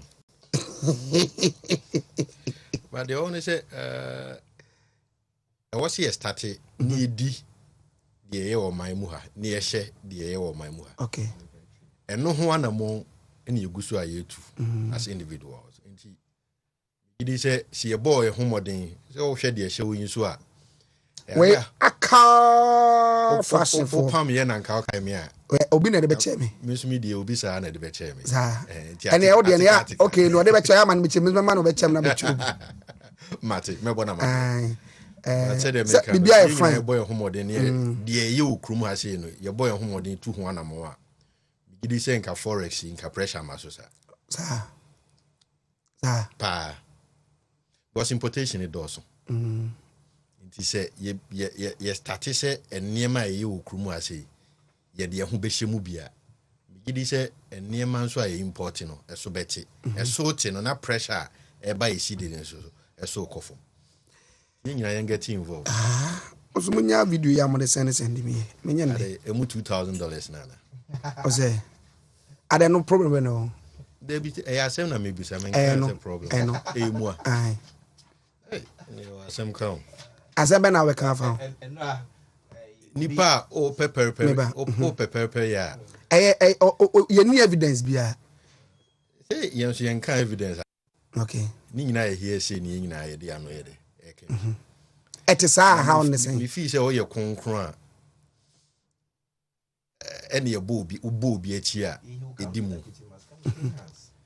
But in a situation nipa na ofa o adwuma say ye adwuma no. Otua oka for adwuma o ye. Okay. So he expects you to do the best out of what you are doing. And why you best? Menkasa, but the American say, "Se nipa na for adwuma for a purpose." Na oma obi influence of outside adwuma na o ye no. Na saa oni pakro ni influence no. Na dem time bia you are on air. A project here. Assembly de bi wo ho. Do ye nkrofo ni bi wo how. Say ye party fo a se be omanya dibia bi nke wo se omo bua binom to some extent. But eno nso ntre se ade a ensem fata wo no. Wo se wo do nsakọ ede ekotu. So when adwuma na wo ye na obi are reward dem say ye nim se chairman afọ wa adwuma. Wo ye adwuma wo we expect say the way bia and we are professional. Nti time bia ntia o mu tie o no mu nim say the o can bia professional work now. No knowing say and sebi frabontia a eni wadwuma mu honom. The scope of work the ma wo no enka ho. But ono na control from outside. And at the wo ye no say nye genuine one. The momo ye the burden of science and it do on my in audience abetumbi. Mean how is it issue at all? Me who say issue. It is not at all. To me, the point of many will be able say issue and they say in this dispensation, in the podcast discourse, in this Fourth Republic, even Electoral Commission will vote and will have an interest in any day. Sa na journalists be also but or interest in any day. But what is hypocritical? And they say you assign to yourself to be a neutral arbiter, whereas you are doing somebody's bid. Yes. Come clean. With the center right. Yes. With left. As simple as ABCD. No be say no na wo ye. Adomwachre will tell you that I belong to right and I support Akufo-Addo and his programs. Yes. And there's nothing wrong with it. Yes. When you go to America, we have Labour Party. When you go to other advanced countries, the conservatives, name them. We have the Fox, we have the CNN, we have the BBC. They all have their editorial policy. They are assigned to a particular wing, either left or right. Okay. There's no problem at all. My young baby wujina. Me koto say radio go do for a program no more agenda bia. It is no news at all because I know they belong to the left.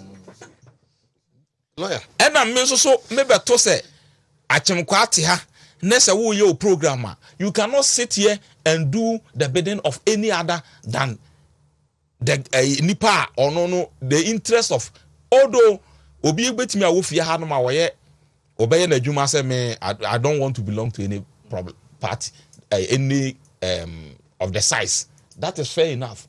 But who say wo ye something for Akufo-Addo or the government, it will not be news to me at all. Nemum say ye de eto ye ho so ye assign to ourselves say ye ne neutral, ye ne ye kasa ama the ordinary Ghanaians, the voice of the voiceless, the masses. Na And so the woye no, it is born out of inducement. Personal gains. When yentina woyes are it makes you hypocrite and not credible person. But let people know because now Mugabe man say in a program that's was skewed towards opposition. What is problem with it? That is the point. Or on a listening base.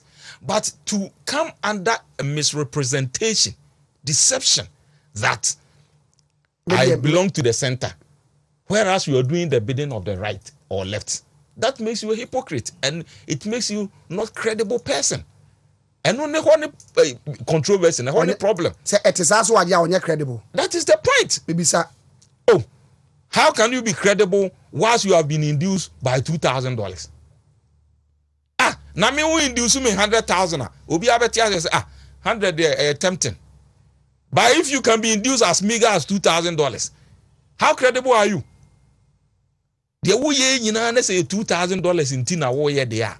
But lawyer in law enye offense says I video ni ba bonten wo man na di nkomo no say one ba so enye offense omo offend the guy no. Say say omatimi e audio na di nkomo na liki na leak audio so abaga na hanom. Is it the first time? Et nipa na audio ni ba ya. Then na ope. Aman ho ntia na. No, so odi nkomo genuinely out of so ti asem na waka ni ya. A genuine concern he is raising and that this gentleman here can asemi the way we are in the politics within us and it is going to affect us because we interest in NDC. Say NDC ba power office where he will be fine. Obi obenya adwuma ye obenya something. Into ono fee say if a certain gentleman is pursuing agenda embo omo course no mo nya adwuma ye kosoma so obi kura anya adwuma mo aye ya no akogina ba bia ka ho asem say ni paneti aso onya bie mu mo aye so ono no concern say adwuma boy ne ye no eboa wo mo nti wo obi wo party ni mo o kasa dodo ne nema bi a wo ye nso so because of political affiliation with her head the whole baby no so 2000 no so yan fa man ntia na and they say obi a on motivation the NB asabe na ken now ka say esiwanu nesimanu anu nuado nesiwanu na de esimi ko ho a obi si mesere lawyer started say he doesn't see any problem with it but uhwema de ma all kakwa achi no amaye who's a problem wo ho problem ne say sikasem na audio we ni mae no no obi anim say adwuma na wo ye no genuine work it na den crash obi be criticize but sika ne ba mu no en ame ehu say nipa no kra adwuma na odi no anasa ade na wo ye no akonya na otim no oton akonya no oton now jiska if say the omo kan ye no kra so why jiska no abet na ho now propagate agenda ye de hu sika amawa enye ton no aton na eden ba say oton akonfrem say moko wow officer has o free ya no for no mama omno ma di kan ka so mama but o pa free individuals do o matter official letters o mun copy FM but e bi ko ana iti ono ne ti honum no ye na agenda eno no so ntre se party no ho dero na e wo se ye ko ne ye ko bo honum no ye nkobo isan se enye den a e obi obeti yes ye nkrofo mutie ena empo se enye party for mpo netie honum a oma omu ne ye side no ye ko honum ne ye ko ka asempa na it can convince them to come on our side when baby am ma fa na free I can't then a chere me ba I can't then out of pain no me ba I can't me ba mami making me statement you I can't then a chere mo say obi wo position na wo hu adwuma obi ye de ama no na wa reward no na bia obi ankwa ama no hu na ye ne ya na wa leak audio and na wo ka ho asem then e ka de chere mo say so obi ye bibi mama then e say mo ye ma no no kre say obeye ade abma obi ana say obeye ade dia support party bi say nyankopon ya adom na say to me ba obenya bibi ana say obenya baby pam so ayede esi but the men so dey bia make me dey to me ho for no say ye he party adwuma e nipa bebre ene abek ka bom ene edi party adwuma but when it comes to appointment so a enye obia ene bitmanya bi say adododie bi nso ba enye obia na ye ka se ye cha at that particular time no ebe so no ɛno ho mpaeɛ no so na de bia yɛbɔ sɛ yɛmmɔ mpaeɛ sɛ yɛbɛtena aban mu ayɛ dɛ akyɛ ebi firim na ebi hyɛm nti ɛnɛ na sɛ bi ebi a ɛnsome no wo so a yɛnya twɛn honho a megidi sɛ nyankopɔn yɛ adom a ɛmrepam yɛn so yɛ deɛ bɛyɛ dɛ ɛbɛba na anom sɛ wokɔ na yɛ no aduane ɛbɛma wa ebi a yɛtetene yɛasa no sɛ bia wo ɛyɛ asɛnto de agyi kakra yi na yɛyɛ foforɔ a ɛma bi sɛ yɛbɛma wa wo sɛ saa ne yɛ no but deɛ saa wɔ hɔ nso ne sɛ mema wo typical example yɛ nuanom a yɛ didi chop by ɛne ɔmo wɔ wodidi restaurant ɔmo wɔ fufuo no ɛma yɛn no ayɛ ahwɛ sɛ dodoɔ na ɛwɔ fufuo no ankasa na ɔmo nni bi ɔyɛ wo twɔm de sɛ last one ɛtwa owie a ne yɛtua ne ka na wakɔdidi wɔ awɔnten saa yes ɛna monya ne saa yɛ mo nyame mpaeɛ ati yes Ashinkwa mefa no from a different angle. So okay. Na me brana kano. Uko US him say CN for me a liberal. Into normally I'm supporting Democrats no. And in himself Fox and so you're conservatives. Will be to say Sean Hannity, you know. Trump supporter. There's no two ways about it. You have seen. You've been critical of government. Yenti minka se mobile bibia mokabia is in support of the government. You have been me background. I said my kind of say yeah people for your home one day. With regards to say the treaty and that is critical of the government. And no question say even though Wontumi is supposedly affiliated to television, no say Mr. Chairman the MPP, but the station American one is affiliated to the MPP. Still there are issues are more critical. I have heard Oheneba talk about Kumasi Kwai. And it was minister better the last time I'm minister and never. Yeah, be my yakane sa ne say e beduru baby na eno ba be ye ade e kwaside be ko tia party na. And that is how it is supposed to be done. Motre, Wanyaka already said on the support of Akufo-Addo. He believes in the government style of Akufo-Addo. And now Oka na semoso. But there been days what can be etia abine that. Now only journalists be Achinkwa where you know where she was already a Ghana project not supporting. Said I would hear the non-lawyer kind or neutral in the Ghana. Hey, you introduce E-levy. How commentary on the E-levy was bad. Say, you wish a movie be a shepherd baby. I told you so. Nkofo to go down more, but no, I did not come. No, I did go near from some. Now, buying the uncle, you money be and a Kofo prepare. No, I just kind from some. This was his commentary on the E-levy. A legitimate government taxing its people to do developmental projects. Abanya or the free senior high school about Abanya and Namino Casa over 108 one district, one factories a year Juma. Abanya one revive companies, including the Aku farms. Utimika say. Or Nyeshi and Kofako Pumsika no Jeffrey Mosem. It's a video be I go around. I catch the president of the republic. Look, I don't have a problem if you are criticizing the government. No problem. But that word no you swim. Ultimately catch your president said the president of the republic is arrogant. How? Arrogant. Can you tell your father? Sabio Akufo-Addo is old enough to be my grandfather. Akufo-Addo betim ne ba betima wo sa Antoine. And this is what is the problem. And nothing that says sika se mabemu ni hu say and then say well, funti na odi yes adwuma na oyeno. Then yes be Ghana ho do intina wo ye adwuma. And we don't have a problem. Saying neighbor sometimes you work cry to me what ho see je takubi je trobi. We do it. But the way na kwan ye ne die and they say the other president too or time crew mu sabio etimi didi o mampani atem. O mampani sabio yo bi kunu or yo bi ro. Ti the first work intina minuara asem kan na ma ni now the first yakoto abama ntinu you have a young person like Jan Twako Gina Radio so catch or mampani say the president is arrogant. How dare you say na $2,000. Oh please. We understand where you are coming from. So they may know sorry.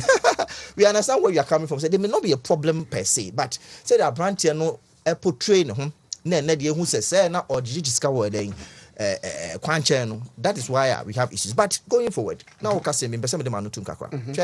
MPP the way I hear near man, sometimes it's different from how I NDC for AM, and that is something that we MPP need be would see me, and also believe in the MPP you must accept and embrace. MPP you got time about can coach man kofu. We don't do those things. And I make arguments MPP for MPP for journalists, MPP for man. Yeah, we don't do those things. What we do generally, say, and work a cracker crabby at the bebo. But our vision is to transform the economy so that uti nkrumu na ye wo so to abama you want to obama you obeto. Intachinkwa bia proud to be coming to power no. Na bia bosumi bia o se ni sika kakra ko ma nua ba bia na ba o secondary school e dey support wo fast no. And esa sika no onfa nkobio. So that is a way ye dey boa. And we may know yetimi pagya sika kese se bia 1 billion ni achinkwa nko age. But yen ye vision say adwuma na ye provide a let's make sure say yetima provide enough jobs. Say the enough koya NDC for constituencies youth organizers nyanya adwuma yen. That is how we go about our things. Some of us ube shi obi say achi adwuma wa yen unya appointment and say look sometimes we just animate ya mubun yen yabem. But me mama bemu because I cannot sit here chinkwa even though they make sure me sakan but I cannot sit here and say na nado dan kwakufo ado aban ba me nya teku na me nya tro. Bia de ohwe ni mu na sankan ye but kakra aso bia so you go to constituencies they are complaining but obia ni wo constituency executive we are police station executive obeti makasa aban ba ye for 6 years in a row sabio teku anatro kwa no unya bi obabi any opportunity bi wo fasi bi any opportunity bi osuwa baby any opportunity bi. This is what we do as a party. Yeah no the MPP is not fan of say unipa no ya osha se kase ani apega sikama ni atoka ma ni esifia. No, we don't do our politics like that. And if you're a member of the MPP and you want to continue to be a member of the MPP, understand this philosophy and embrace it and move on. Ni enjoy say complaints bebrebe and abaiba ye people who are on radio supporting a party or more complaining now. Nobody can tell me say abaiba sebe kaprekwa abai ni pebi metra ha mani bi. And I say opani bi a wo ya ban mu ema ne teku ana setro. E bia de ohwe na wonyanyan admitted. And then maybe akwatia admitted. E bia mo bia opay yan fa ma admitted. But Sebi, half a loaf is better than none. Now you 1 year to Sunday, and I say, Ghana Sika and young people from Quadia.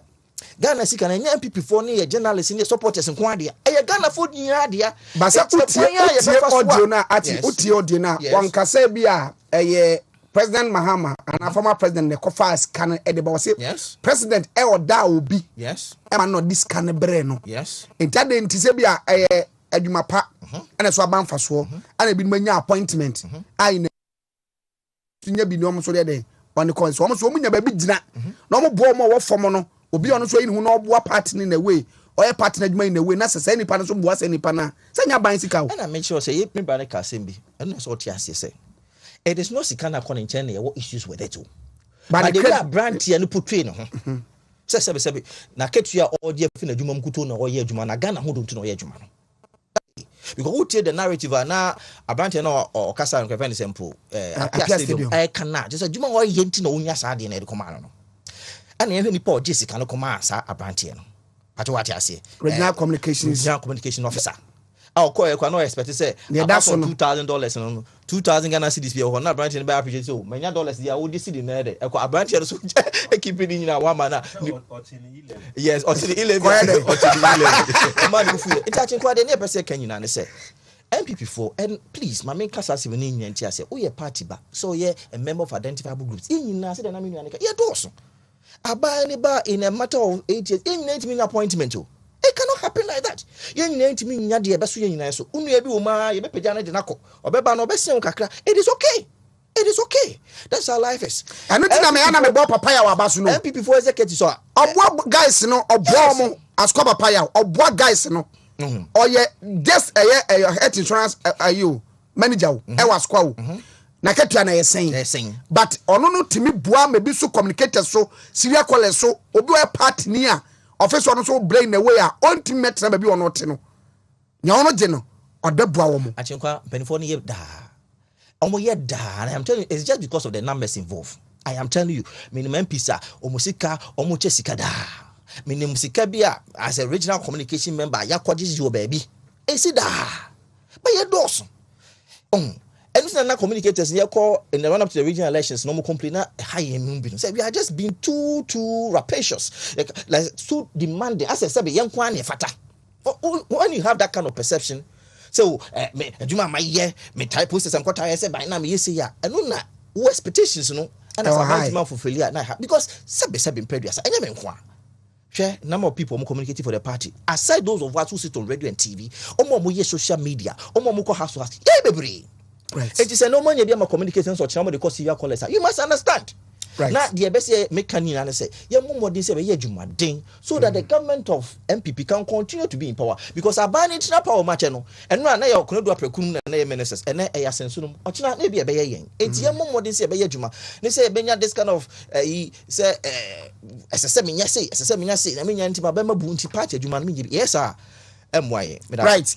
Achi ena oten enkano Wontumi 101.3 radio Wontumi TV ena ohwe na no pay the privilege on Wontumi ena de mawin classic ointment duro nwanwaso ayenku obetimi de asra na atimi aboa wede na mawede na timi ayekama enku we nam de koma akwabra nyamesem ma wode sraye ma wode ho adanse de baye ese atimkwa waya de lady a wo mo party office or secretary na say desk one mo front desk one mo no ode man wo ode bi siesie ne ho ode bi toye ma e kama panti tufu se unya bi oba ya fato fakwanam na emwa pa 05446 791600 054479160 0500799433 and now a classic ointment Spanish 3 powers combined. Adonia Spanish gingo capsules, Spanish garlic mixture, and a fay Spanish garlic capsules. Unya drobia, a babu apama be sweating akoye.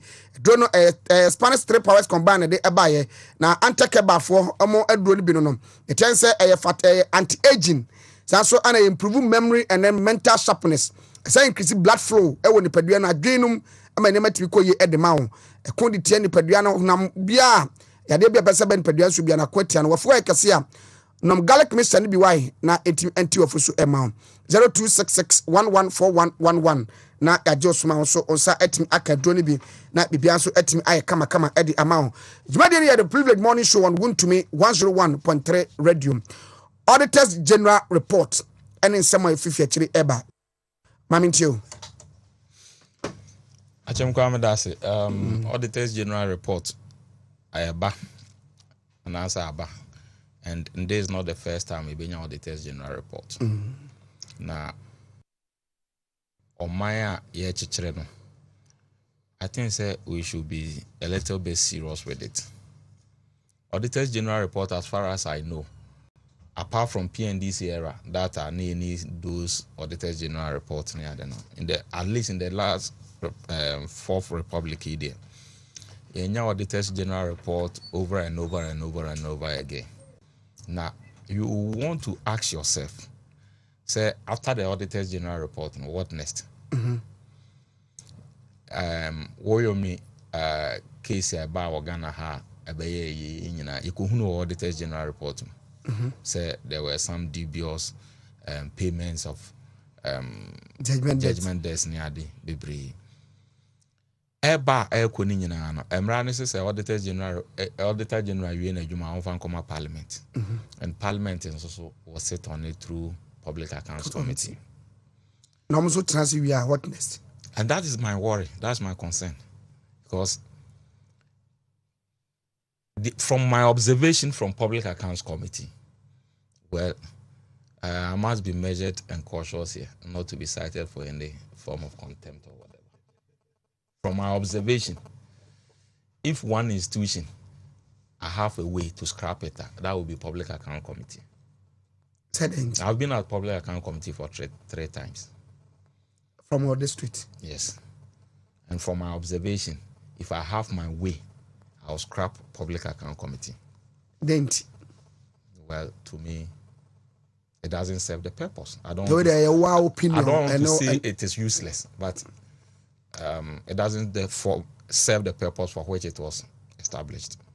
To me, it has never lived to its expectation, because public account committee the oversight responsibility role are all play no any senka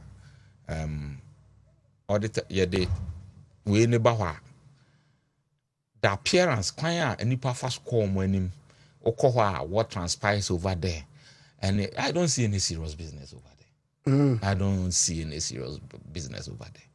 And Omai Nankasa should have a broader conversation about this Auditors General report that comes year in, year out and all that.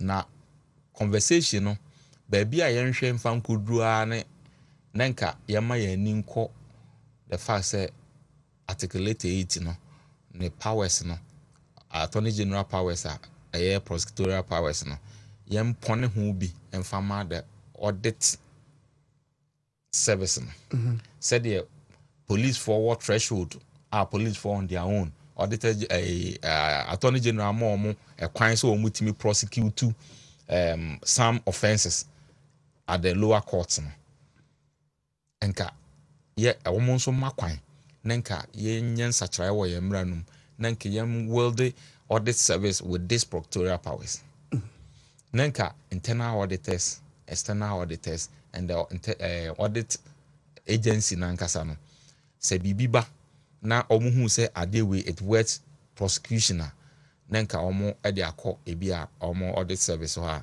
omo bewo lawyers over there omo wo legal team and a specific court crown you between a certain court for that. This court is for audit enti and a court on so there a honey baby a obi a kwa ye ma kwan kan wasem na obi aka na asem ni a chire nti me do obeko court as auditor say odwuma we a we amounts to these infractions of these laws, and for that matter these are the sanctions nti court enhye say sanction yam fani bi be payment of that money, confiscation of assets, imprisonment and all that, fines and all that. Nenka ebanisa na ebema audit agency no enya ano the teeth to bite. I'm part of audit committee in my district assembly. And audit committee, what you do is to advise. And the foot there and penny say obiape you two for opa na alpha. Opa you be a foot nyenhye.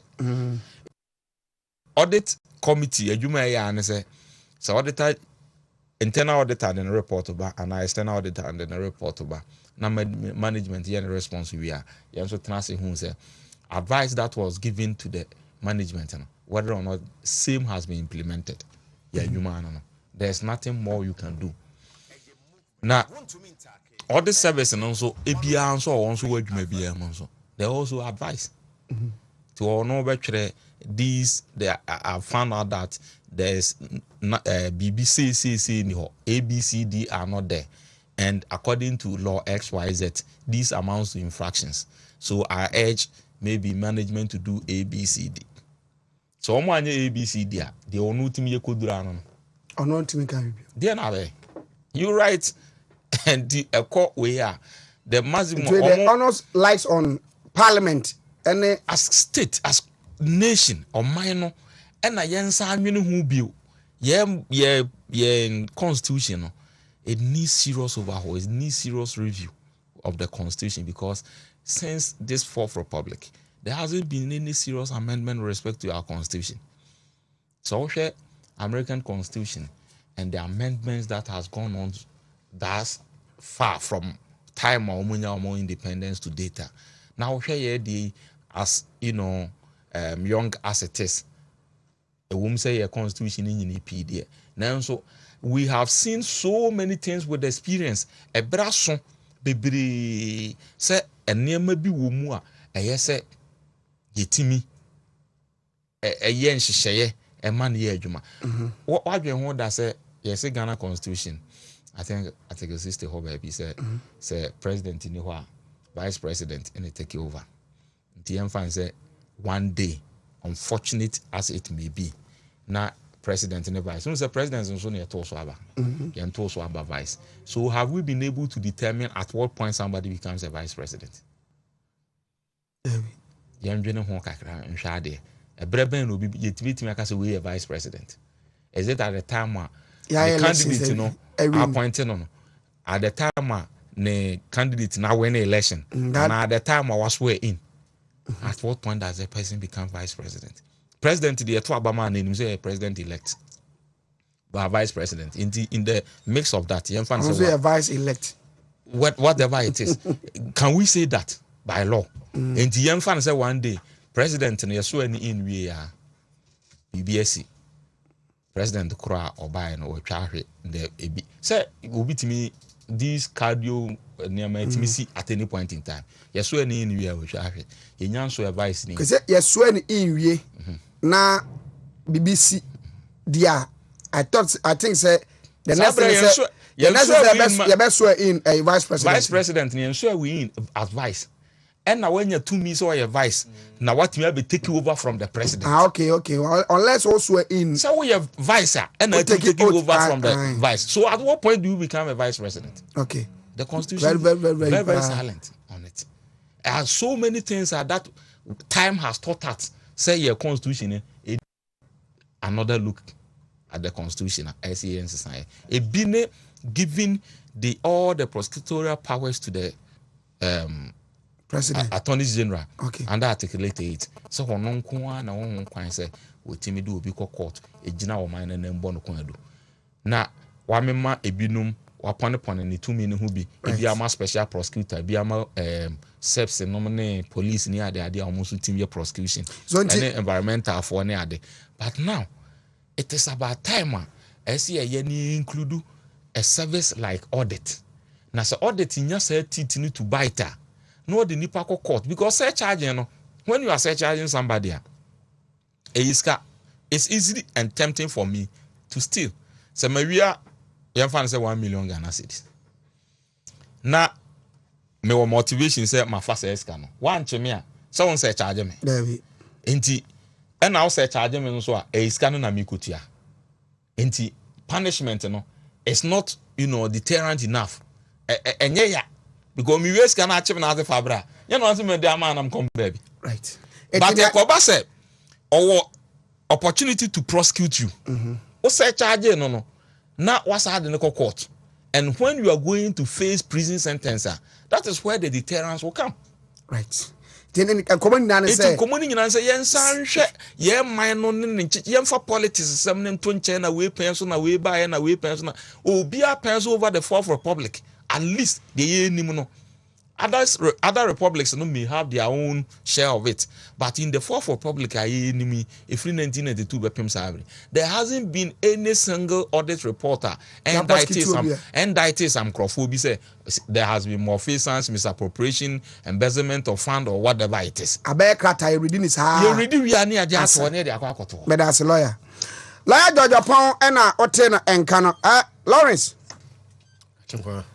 menim ni also be kan dia fa za issue ehu Didi kan meche tiefo unfortunately me buy all the papa bi nkomo be share me ma papa ben man che tiefo papa ben papa ya obeji papa 2000 ti meche ya tiefo ne ahwefo omajoso na si ye ka si ye ko auditors general report na afibia e ka me akoye se de ba no eno a na eba ba fo da say niema ewo mu no nse da nti say afibi de aba niema ewo omo ma se da di dwiri mu ni sa na ma say eso atete kakra yes ena expenditure no so kra aba from this tells you say wa ban papa most especially digitization na ye corners no reducing niema bebre so but the American can say so because the last time I'm back I say na me can be say yenti man mufuo no ananse oman ma no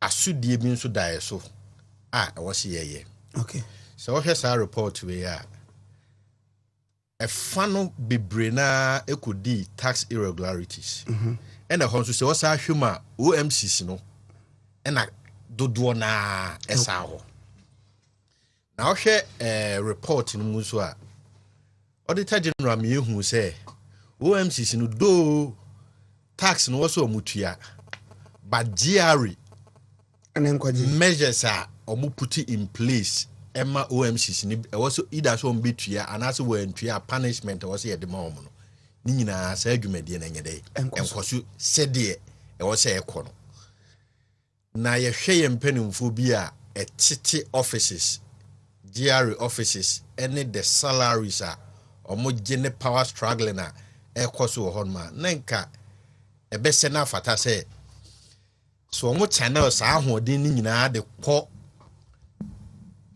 baby a e wo se yedidi sika e free na anko in default migidi senka sa report we e be den se beba na there esa ha me pa ye institution a ye expect say e be trainee leaders e o man mu say most of the programs are more running about 299 and accredited na den say yeti o man mu na universities a ye nim say omo training professionals a be di o man anim na honum na saa bonekesi wi ese koso honum a na ha adwen nti yebesre citizens nso yeso yemoye homodin ene ye mpanimfo a de o matoto ekuuku ano emo mo homodin no mo nso enni dwuma sede ye de o mokotena ho na wo so mo ye ede bo o man no na lawyer nso e ka asem about public accounts committee hon me challenge kakra o hon me prosecutorial power na omuni no ya na edin se afibia ye de report ne bekwa akomo omo afraid the corporate involved atoto omo no omo toto omo no wie no omo hu omo nya omo findings but omo ni tumi ni se also omo prosecute na attorney general ni omo tie it every honum akọ different level no anasa akọ different institution no enema bebre timi si yede e wo kwam edi nti ne yemo omo kwan se omo hwehwe asem no ne yempo ne tumi ne kakra enye dey emma omo anasa setting up of the that committee you know ye involve attorney general said the bear and owie na then no apeke the information every honum no I started the prosecution inti sa nema we nyina se ye kase ye hwe a na se ye de be hye ahyemu kina me gidi se problems we nyina eso be dey ebeti but na me expect say OMCC ye hwe the level of increment e cost oil mu ade be tie say fuel e kosoro omo ne de omo mfan credit ye but when it comes to tax repayment and I say enema was omo ye e de mo eboa oman na that is where you begin to see leakages na ekoba ne sa ade no wagi skani nyina ato ho but wo dwumadi a e wo se wo nso di e de bo oman no onye wa adwen se obeya na ekoha adwen enso e de abo ama aha oman no the sato so biom ye cash irregularities cash irregularities no be brain so free ye assembly obi wo hono ma wakọ ya assembly na asoma no so nkodi dwuma bi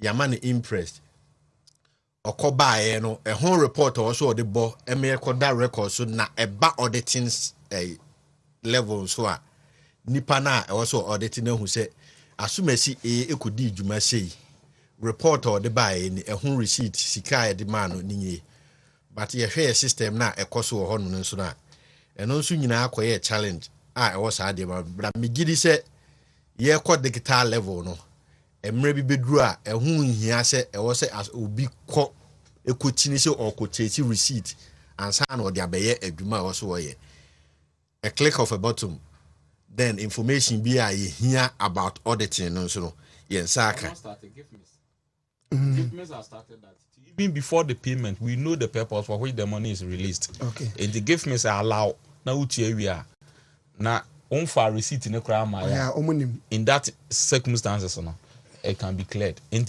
with digitalization and digitalization you about me aba no it's also part of the system I bit me sanitize am clear. Right. And the be answer say abind the facility ama private individual say ode a fum dwuma so no ade hye na dwuma bim abiem na afei when it comes to the repayment level because Osha Auditor General report now had indebtedness loan and advanced loans repayment a problem kese pa Osha the amount involved more than 31 million it's approximately 30,758,576 Ghana cedis as kawi ade a emu du pa ye advance agric machines man for ye ma amount for facility so omfa and share omadwumam no increase production but when it comes to the repayment ye nkrofo a also omo hwe making sure say repayment no ebeba no ekoye problem ena empo omo ankasa so yesa this scan so esa ma omo se mon fanhye mo adwumam na mfa so ba mon so mod abetua sika ye de ma omo no so no esan say the tracking system wo Ghana the way I advance technology esi kona o track will be kura one man facility aya na ede. But with the introduction of Ghana card, me gidi say sa nema we nyina no going into 2023 2024 no sa nema ni nyina eso be de ebe brase. Nti ye we nyina so ne say etu ye ho fo say ye mpanimfo ye de o matoto aku ano no.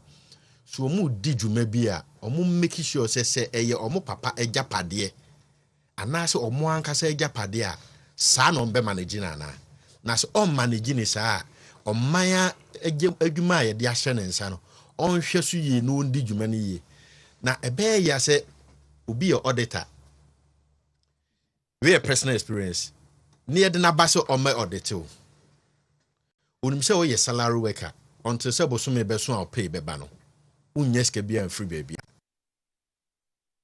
o kwa na obusa na o ma me keska na ngo free how can see power man yes to the extent say o beat me efro busa say na me nkrofo na e ba no ahwe omu yie de auditor no wahwe omu yie me nkofa de omu yie yana me sabe bo wen ma bia am de gya no kwan yes that is the problem inti ye nkrofo no mi nso ahu say empo ye auditors ne ba na ahwe omu yie a bi o monka yes tenazo tim ni sabom di ni sabom no ni nyina aba good citizen NSC ye nyina ye be kan bom si ye chichire oman ne yie inti we de ye futuo ne ye de be ma ye nyina ye ho ye chichire oman chichire enye dako abrofo na ye do ye ho to omo no oma hyehye omo niema bi a den se obi be find ways and means bi e de akate corners e de make money but ye kasi ye nso ye de ye ho toto omo ne ahwe sa adwumadie ne ye a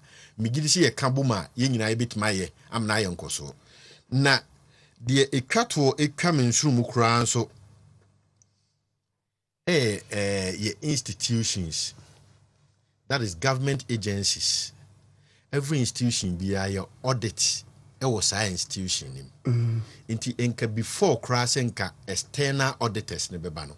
We expect say internal auditors no ayo omodwuma yi pepepe said the be external auditors ne ba omo find fault na so be find fault kra na omo na wo say internal auditors mo ye no charge saa nkrofo no na saa ne ma ni nyina ankoso yi a meme de nka me expect say saa ye nkrofo na ye de o matoto saa adwumadie na no omo ene nka losses bi ebebe bia no ye be ade na free omo ho not necessarily say wo say ye do omo court ni ejeli omo but ye hwe enema ene ejapade a omo nso wo na se nipa ehenitim se ma nyem adwuma yi na auditors ba na ye find fault with me a me niema me japade a mabɔ me homoden etiti me mo room e de aye ye be confiscate saa niema ni nyina de ama state na ye nkrofo nso a eda institution ano no ye adwuma on be yi o makomam ehunu se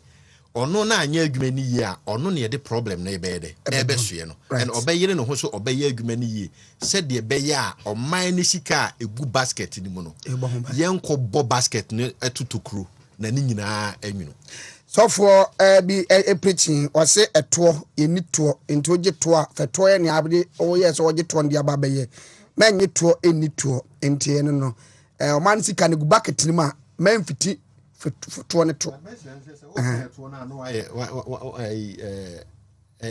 ambiguous tax okay tax na make toy tax and ade a ye nyina ade a ye tax o si mi ndi eto o si mi ndi to enti wo je tax na ndi tax no wo je tax na me ndi tax no afa tax na o de bem na mate was da bi sanu ya brofo kasa eno ya kasa na me ka twi na me say sa wo je to na eni to no fa to no ye ne ye wo de to no ye enti nyi to ngu futuom na fiti futuo ne to what you say makoje to yi na akofiti to obi papa ho na me de to na ba fia na me sori anama da to no ho saa na ade achi enten na mama ayi auditors report beba no na abɛkyɛw ade ase so adi toɔ ti wogye toɔ na fagu futuo no mu memfiti fotoɔ no to why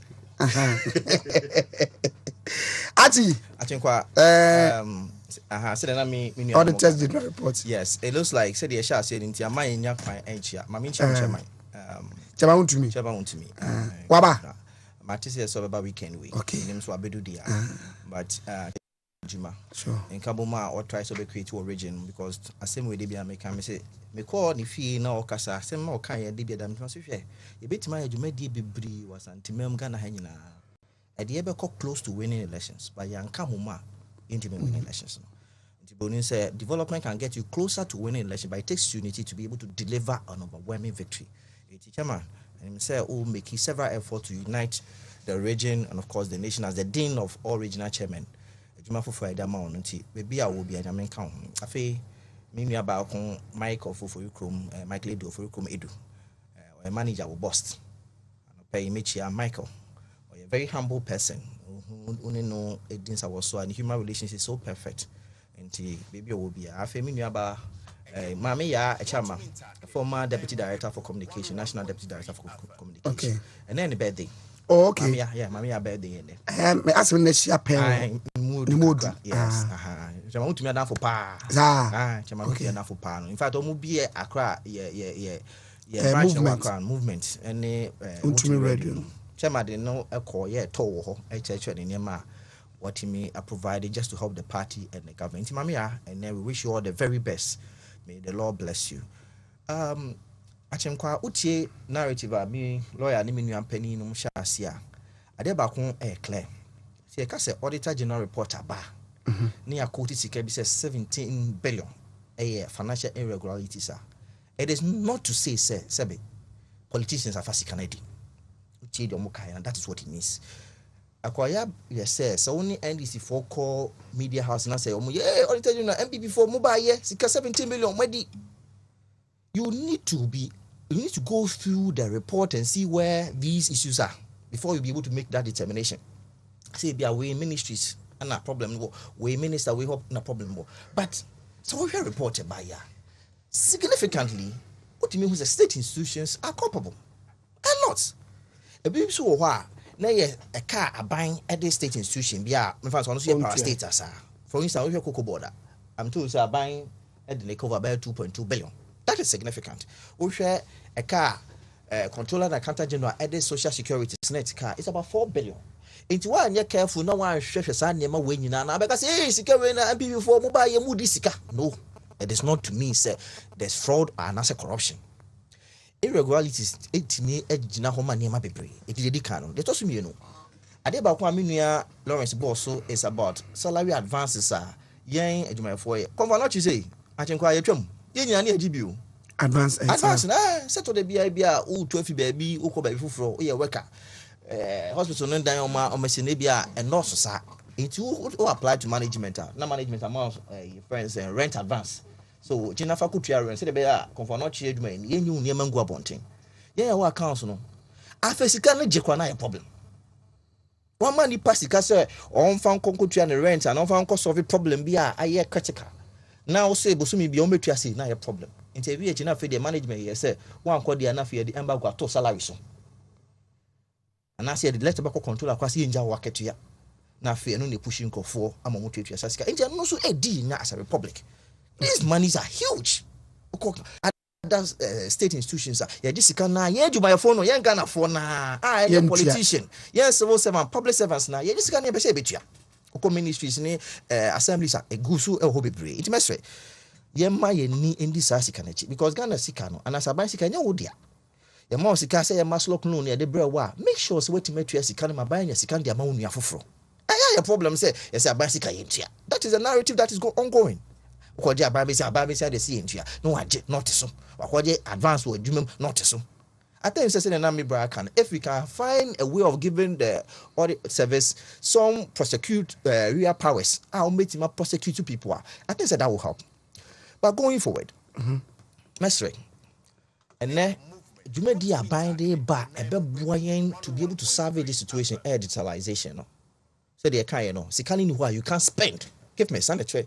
Sikani who you can't spend. Who spend this one as you can. Yeni baby sika ko.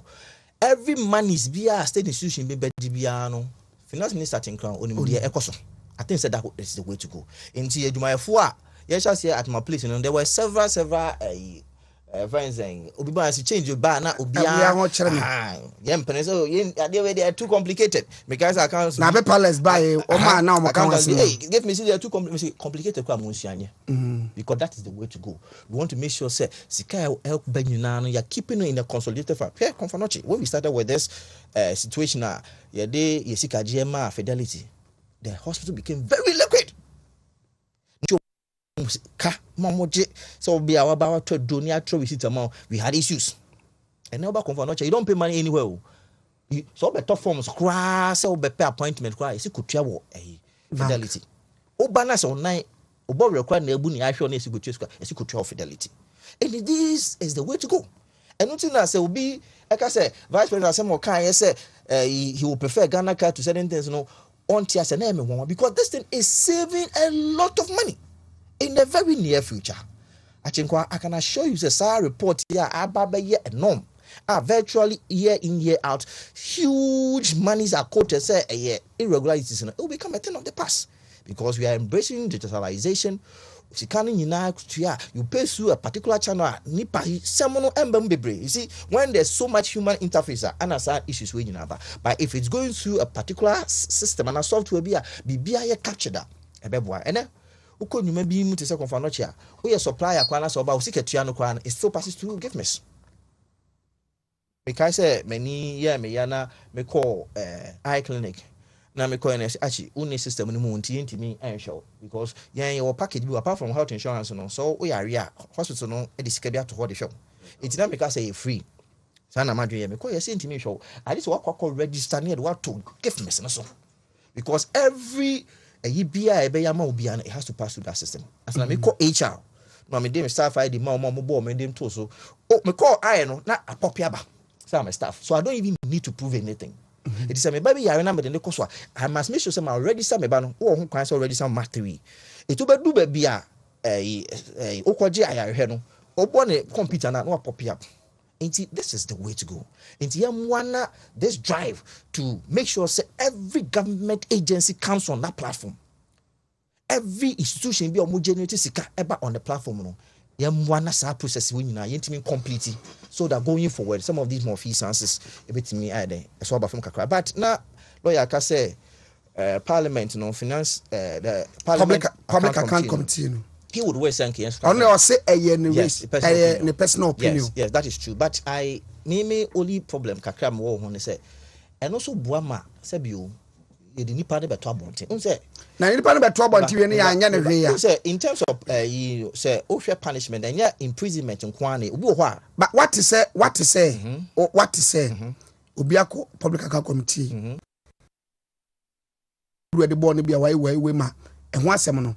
What in to the latter part that actually when I make sure say sometimes the name and shame also is also important. We are see na asasa no man not that alone but I'm saying say they clear everybody who goes there. Yeah but a bit more who tie the narrative and questions about him who so acquired the or con he may want to get things right because you never to TV so maybe your tea will be I think say it's also important because the neighbor who the court quite be any pan could be any no but so this about schedule about TV so Ghana henye be you GTV be you want to be able and no can also serve as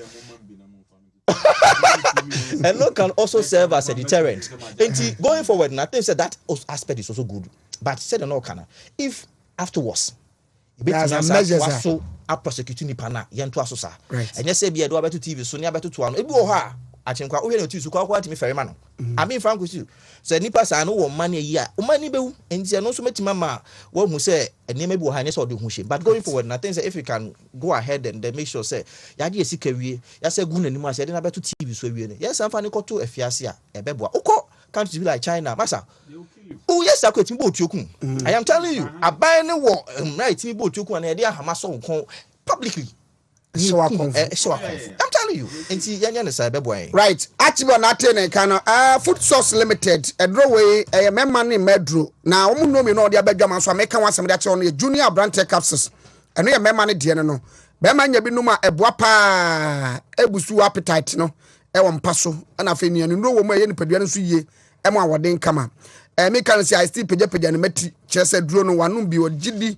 sɛ duro no yes kama pa wo lady obapa capsules ne ma de gema wo yere mo ba ne nom na tinka se he ɛbɛba nya afei na some ha titimachi ma me titimetuma me timanante ma me bia food source limited wana duro na wana ɛde aba friend sɛ wo lady obapa capsules na afei junior branch capsules no ɛna me di wadanse ɛde ama wo ebi ɛwɔ shops a wo do wa santimantem ne Ghana mamba bia kwalena ka ba obenya bi ato habme pharmacy obenya bi ato dani heba ana fe Freddy Mens ana fe apidank so obenya bi ato o de fra 0257 030962 0256 399546 na yenyo so sidi eba company for the city ointment na fe city capsules eda ba adwaman so said remi enu no eya de beboa ointment de se wonam ya na wo so ebeboa tu ya na se eda fi wo edi amount ana capsules no beboa immune system na ma na hoden na etia ma yade bi aba ni padua so etia kon na edi etia no ebi wa apidanke ba Mr. Eba BT Royals Freddy Mens Bezel Record na fe Mama G ni nyina okumase ya okwapo emantem okwa Gapsin Pharmacy obenya bi ato amen na fe Tony K na takrade for do mani kire market sec wonom AA Mensa ana fe Okashi Drug Lane obenya do no bi ato 0209682836 the privilege on Wontumi 101.3 radio na fe Wontumi TV on Facebook Wontumi TV yeko na yakwa kowie apo bia kwa koda lawyer menua menim se bia 2-3 minutes ya aka would behwe we na say free SHS ya news for call president or no dim komo say we need a broader consultation on free SHS na me da say na before then mama 1 second na wadaroma menua na nakwasi ofade ene ne ba abaya edi ne birthday.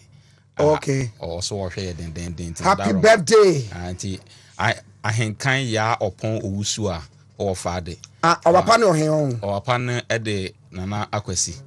Or your hay. Our panel here. There be. Nidin and I can kind of German Bisan. I be a moment to or Henny. Okay. I can ya upon Usua or Neto Wana. There be. Upon the Belgium, upon the Saint Agatha Preparatory School, and I can go school. Oh, dear man, I would up and can hona and I mean Shrano. Right, I can be a happy birthday. Yeah. Oko school, Oko school or Saint Agatha Preparatory School Friday. Okay. And now I pass on my order, Papa. General manager or Arenepa Radio, Asante Achim South, Berima. Berima was here from my regional capital. Was say. Neregas Equadia ma era Edupoku Evans Cantona or Asqua police station ya say Cantona so ne approach for no Asqua na so get to ma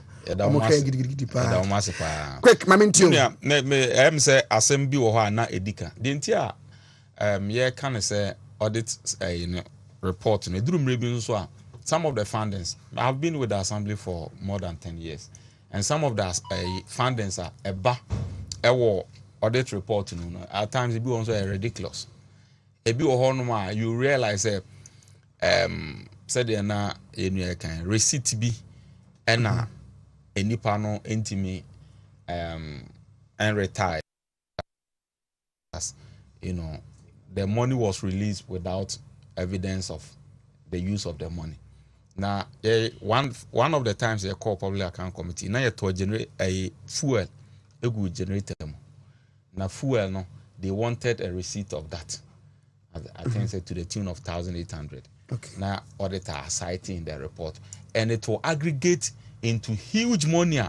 Yeah, but they say, yeah, this is Sikano. Now but when you go into it, these infractions, Senka audit service no prosecutorial powers, and these infractions no. So court you need hardcore evidence in order to nail the person. In the court no. And those ones are significant. Na adanse ewo ho no and I bet me there because when you go I will come just improve my receipt of payment and that will be the end of the case. It is how nunumuni nyina bet me a year frame. At the time my management response beba in any institution amode ebe no most of the times e bia kura na BCH na management response beba no nanka e say clear sa de no kura any kwan say about audit report. Enti niema wo mu no I can say there are some officers in the system also, but about 50%, if you test them with lower, none of them will survive. Right. But I see to me back to the barest minimum. Free SHS say His Excellency say we need to have a broader consultation on it. No question. A tria a son Diana a wobano, and enim the nanko pese in kudru, and a quire or pass or fast or yeno. And if the president will be able to give us some leads, say these are my observations. The free SHS near yeno. These are my observations. These are the flaws. These are the the strength. Into every pros and cons. Na you need come dispassionately as on mine, irrespective of your political divide. Cause free SHS now hono. And NPP for money home, and CPP for money and NDC ma. Ghana for nkra home. And these Ghana for nkra will enjoy free SHS no. Obu ho but for this free SHS and couldn't ko secondary school da. Na brabo yesu so nyame yo adom ne se ultimate tra free SHS ultimate tra secondary school sa secondary school no atra na wadwe mo bi kakra wasua bibi kakra waye matured no si eja wo kra na wetia bobla ahwa betimi ato aso but say wentimi antra SHS na ama waka fem forever adwuma a wobetimi aye no se nyame ne bebi adom punu bi ama business bi be pai ama ana bibia na business no kra no so I be a safo no na de toto wo mu a enya formal education no ho a hu se bi a ko formal education bi anko be kwa animu a chen se de wo no enti se ye hwe the conversation around free SHS a se ye hwe no holistically ka be ye kura na ye njai mfa some technocrats enye technocrats na omu belong to left and right no aye no ho se me wo center no those indeed genuinely we know they are within the center. Omoye academics, educationists, the retired ones, the omo womb, yebepem, some people within that space. Now, omo come out with blueprint printer, the whole of Ghana, no, and only a year Juma, irrespective of a political party that is coming. Right. Then we can make it a law. Say so, we A party or B party. It's a blueprint with there, and no use. Ede as all mine. It ba campaign actually here. The over can say how best would you be able to utilize that blueprint than the other candidate? And yes, I will be before for our baby. Now SHS be the call for maybe the about trainers say we don't know what you are doing. Oba ye say a concrete and it has been determined. But what we check on first why I do be drunk crime. Yes, you come and tell us. It is a jitum see baby I walk on honey better see him far. You know do it near La Georgia Pong presiding member Kwabri East and I would tell Enkano. Lawrence. Yeah. Quick one here Kakra na mpese me de kan achi de no about Auditor General report. Fan baby no I was say you bought Accountant General so bo. Yeah. The entire American is no so obi jai adwuma and na e be take be 2 months as han ye in every system so. Whilst and the salary e dey. The which magic 2 months no nyina. And most of our employees are one way or the other or mutu kwan no. Bebre na tu kwan e de ne card e ja ofie. Was when say salary be dey. Beba. Isa na mani nyina sa we controller omo ye auditing bi your friends I think validation validation me dey can me propose say every month bi as ye be mpo a e was ye before salaries. That's what they do. Okay. See ye before salaries in so a e no na nko so omo hwe di tua salary for that month. But it me ba yabeye so still depending on the salary be there. Sa na mani nyina ase ye hwa. Wonti so ntrezi biem.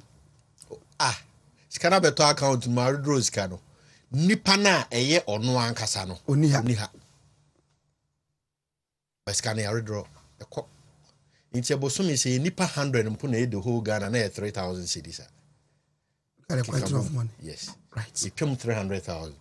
nsaa nneɛma no nyinaa nso yɛhwɛ a yɛnhwɛ ne yɛnyi ne yie na deɛ mɛhwɛ kakra nso yɛ utility increment no anaasɛ tariff no ɛhu sɛ nneɛma mu ayɛ den but ama saa kwa yɛnhwɛ baabi a ɛstarte yɛ dɛ ɛfiri the last time a megidi sɛ npp aban yɛtoo saa nneɛma wɔ mu ɛyɛ 2019 which is 3 years ago ɛna nneɛma bebree nso ayɛ dɛ aba mpo the staff at that institution, that is Ghana Water and Ghana Electricity, within that 3 years, no, almost salaries required akosoro.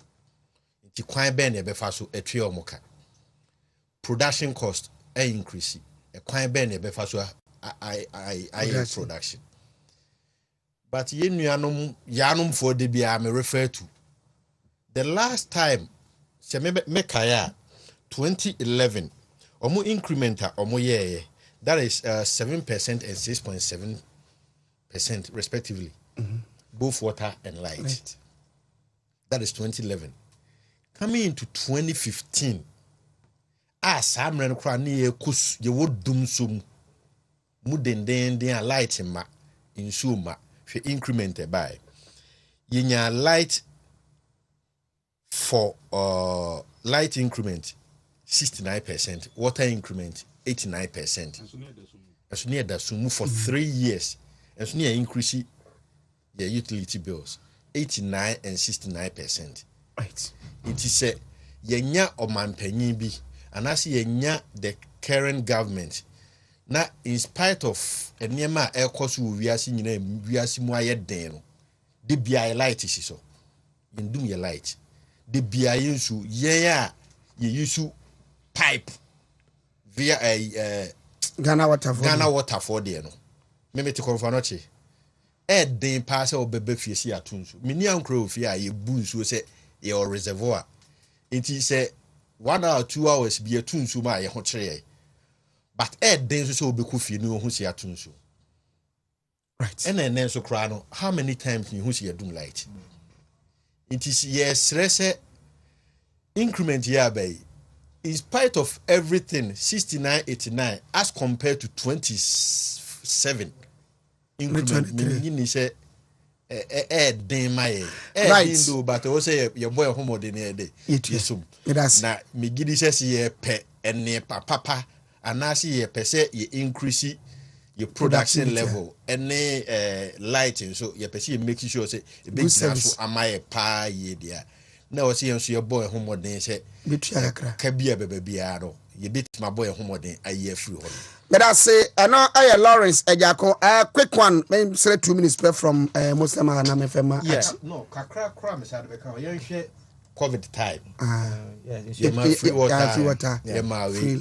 On man penina will say and near my papa ba or be making sure so no more better. But that's a muya den so. I think what make quick one penny because on my carina, but Yami don't watch now. Okay, and opa on Namubana Henny.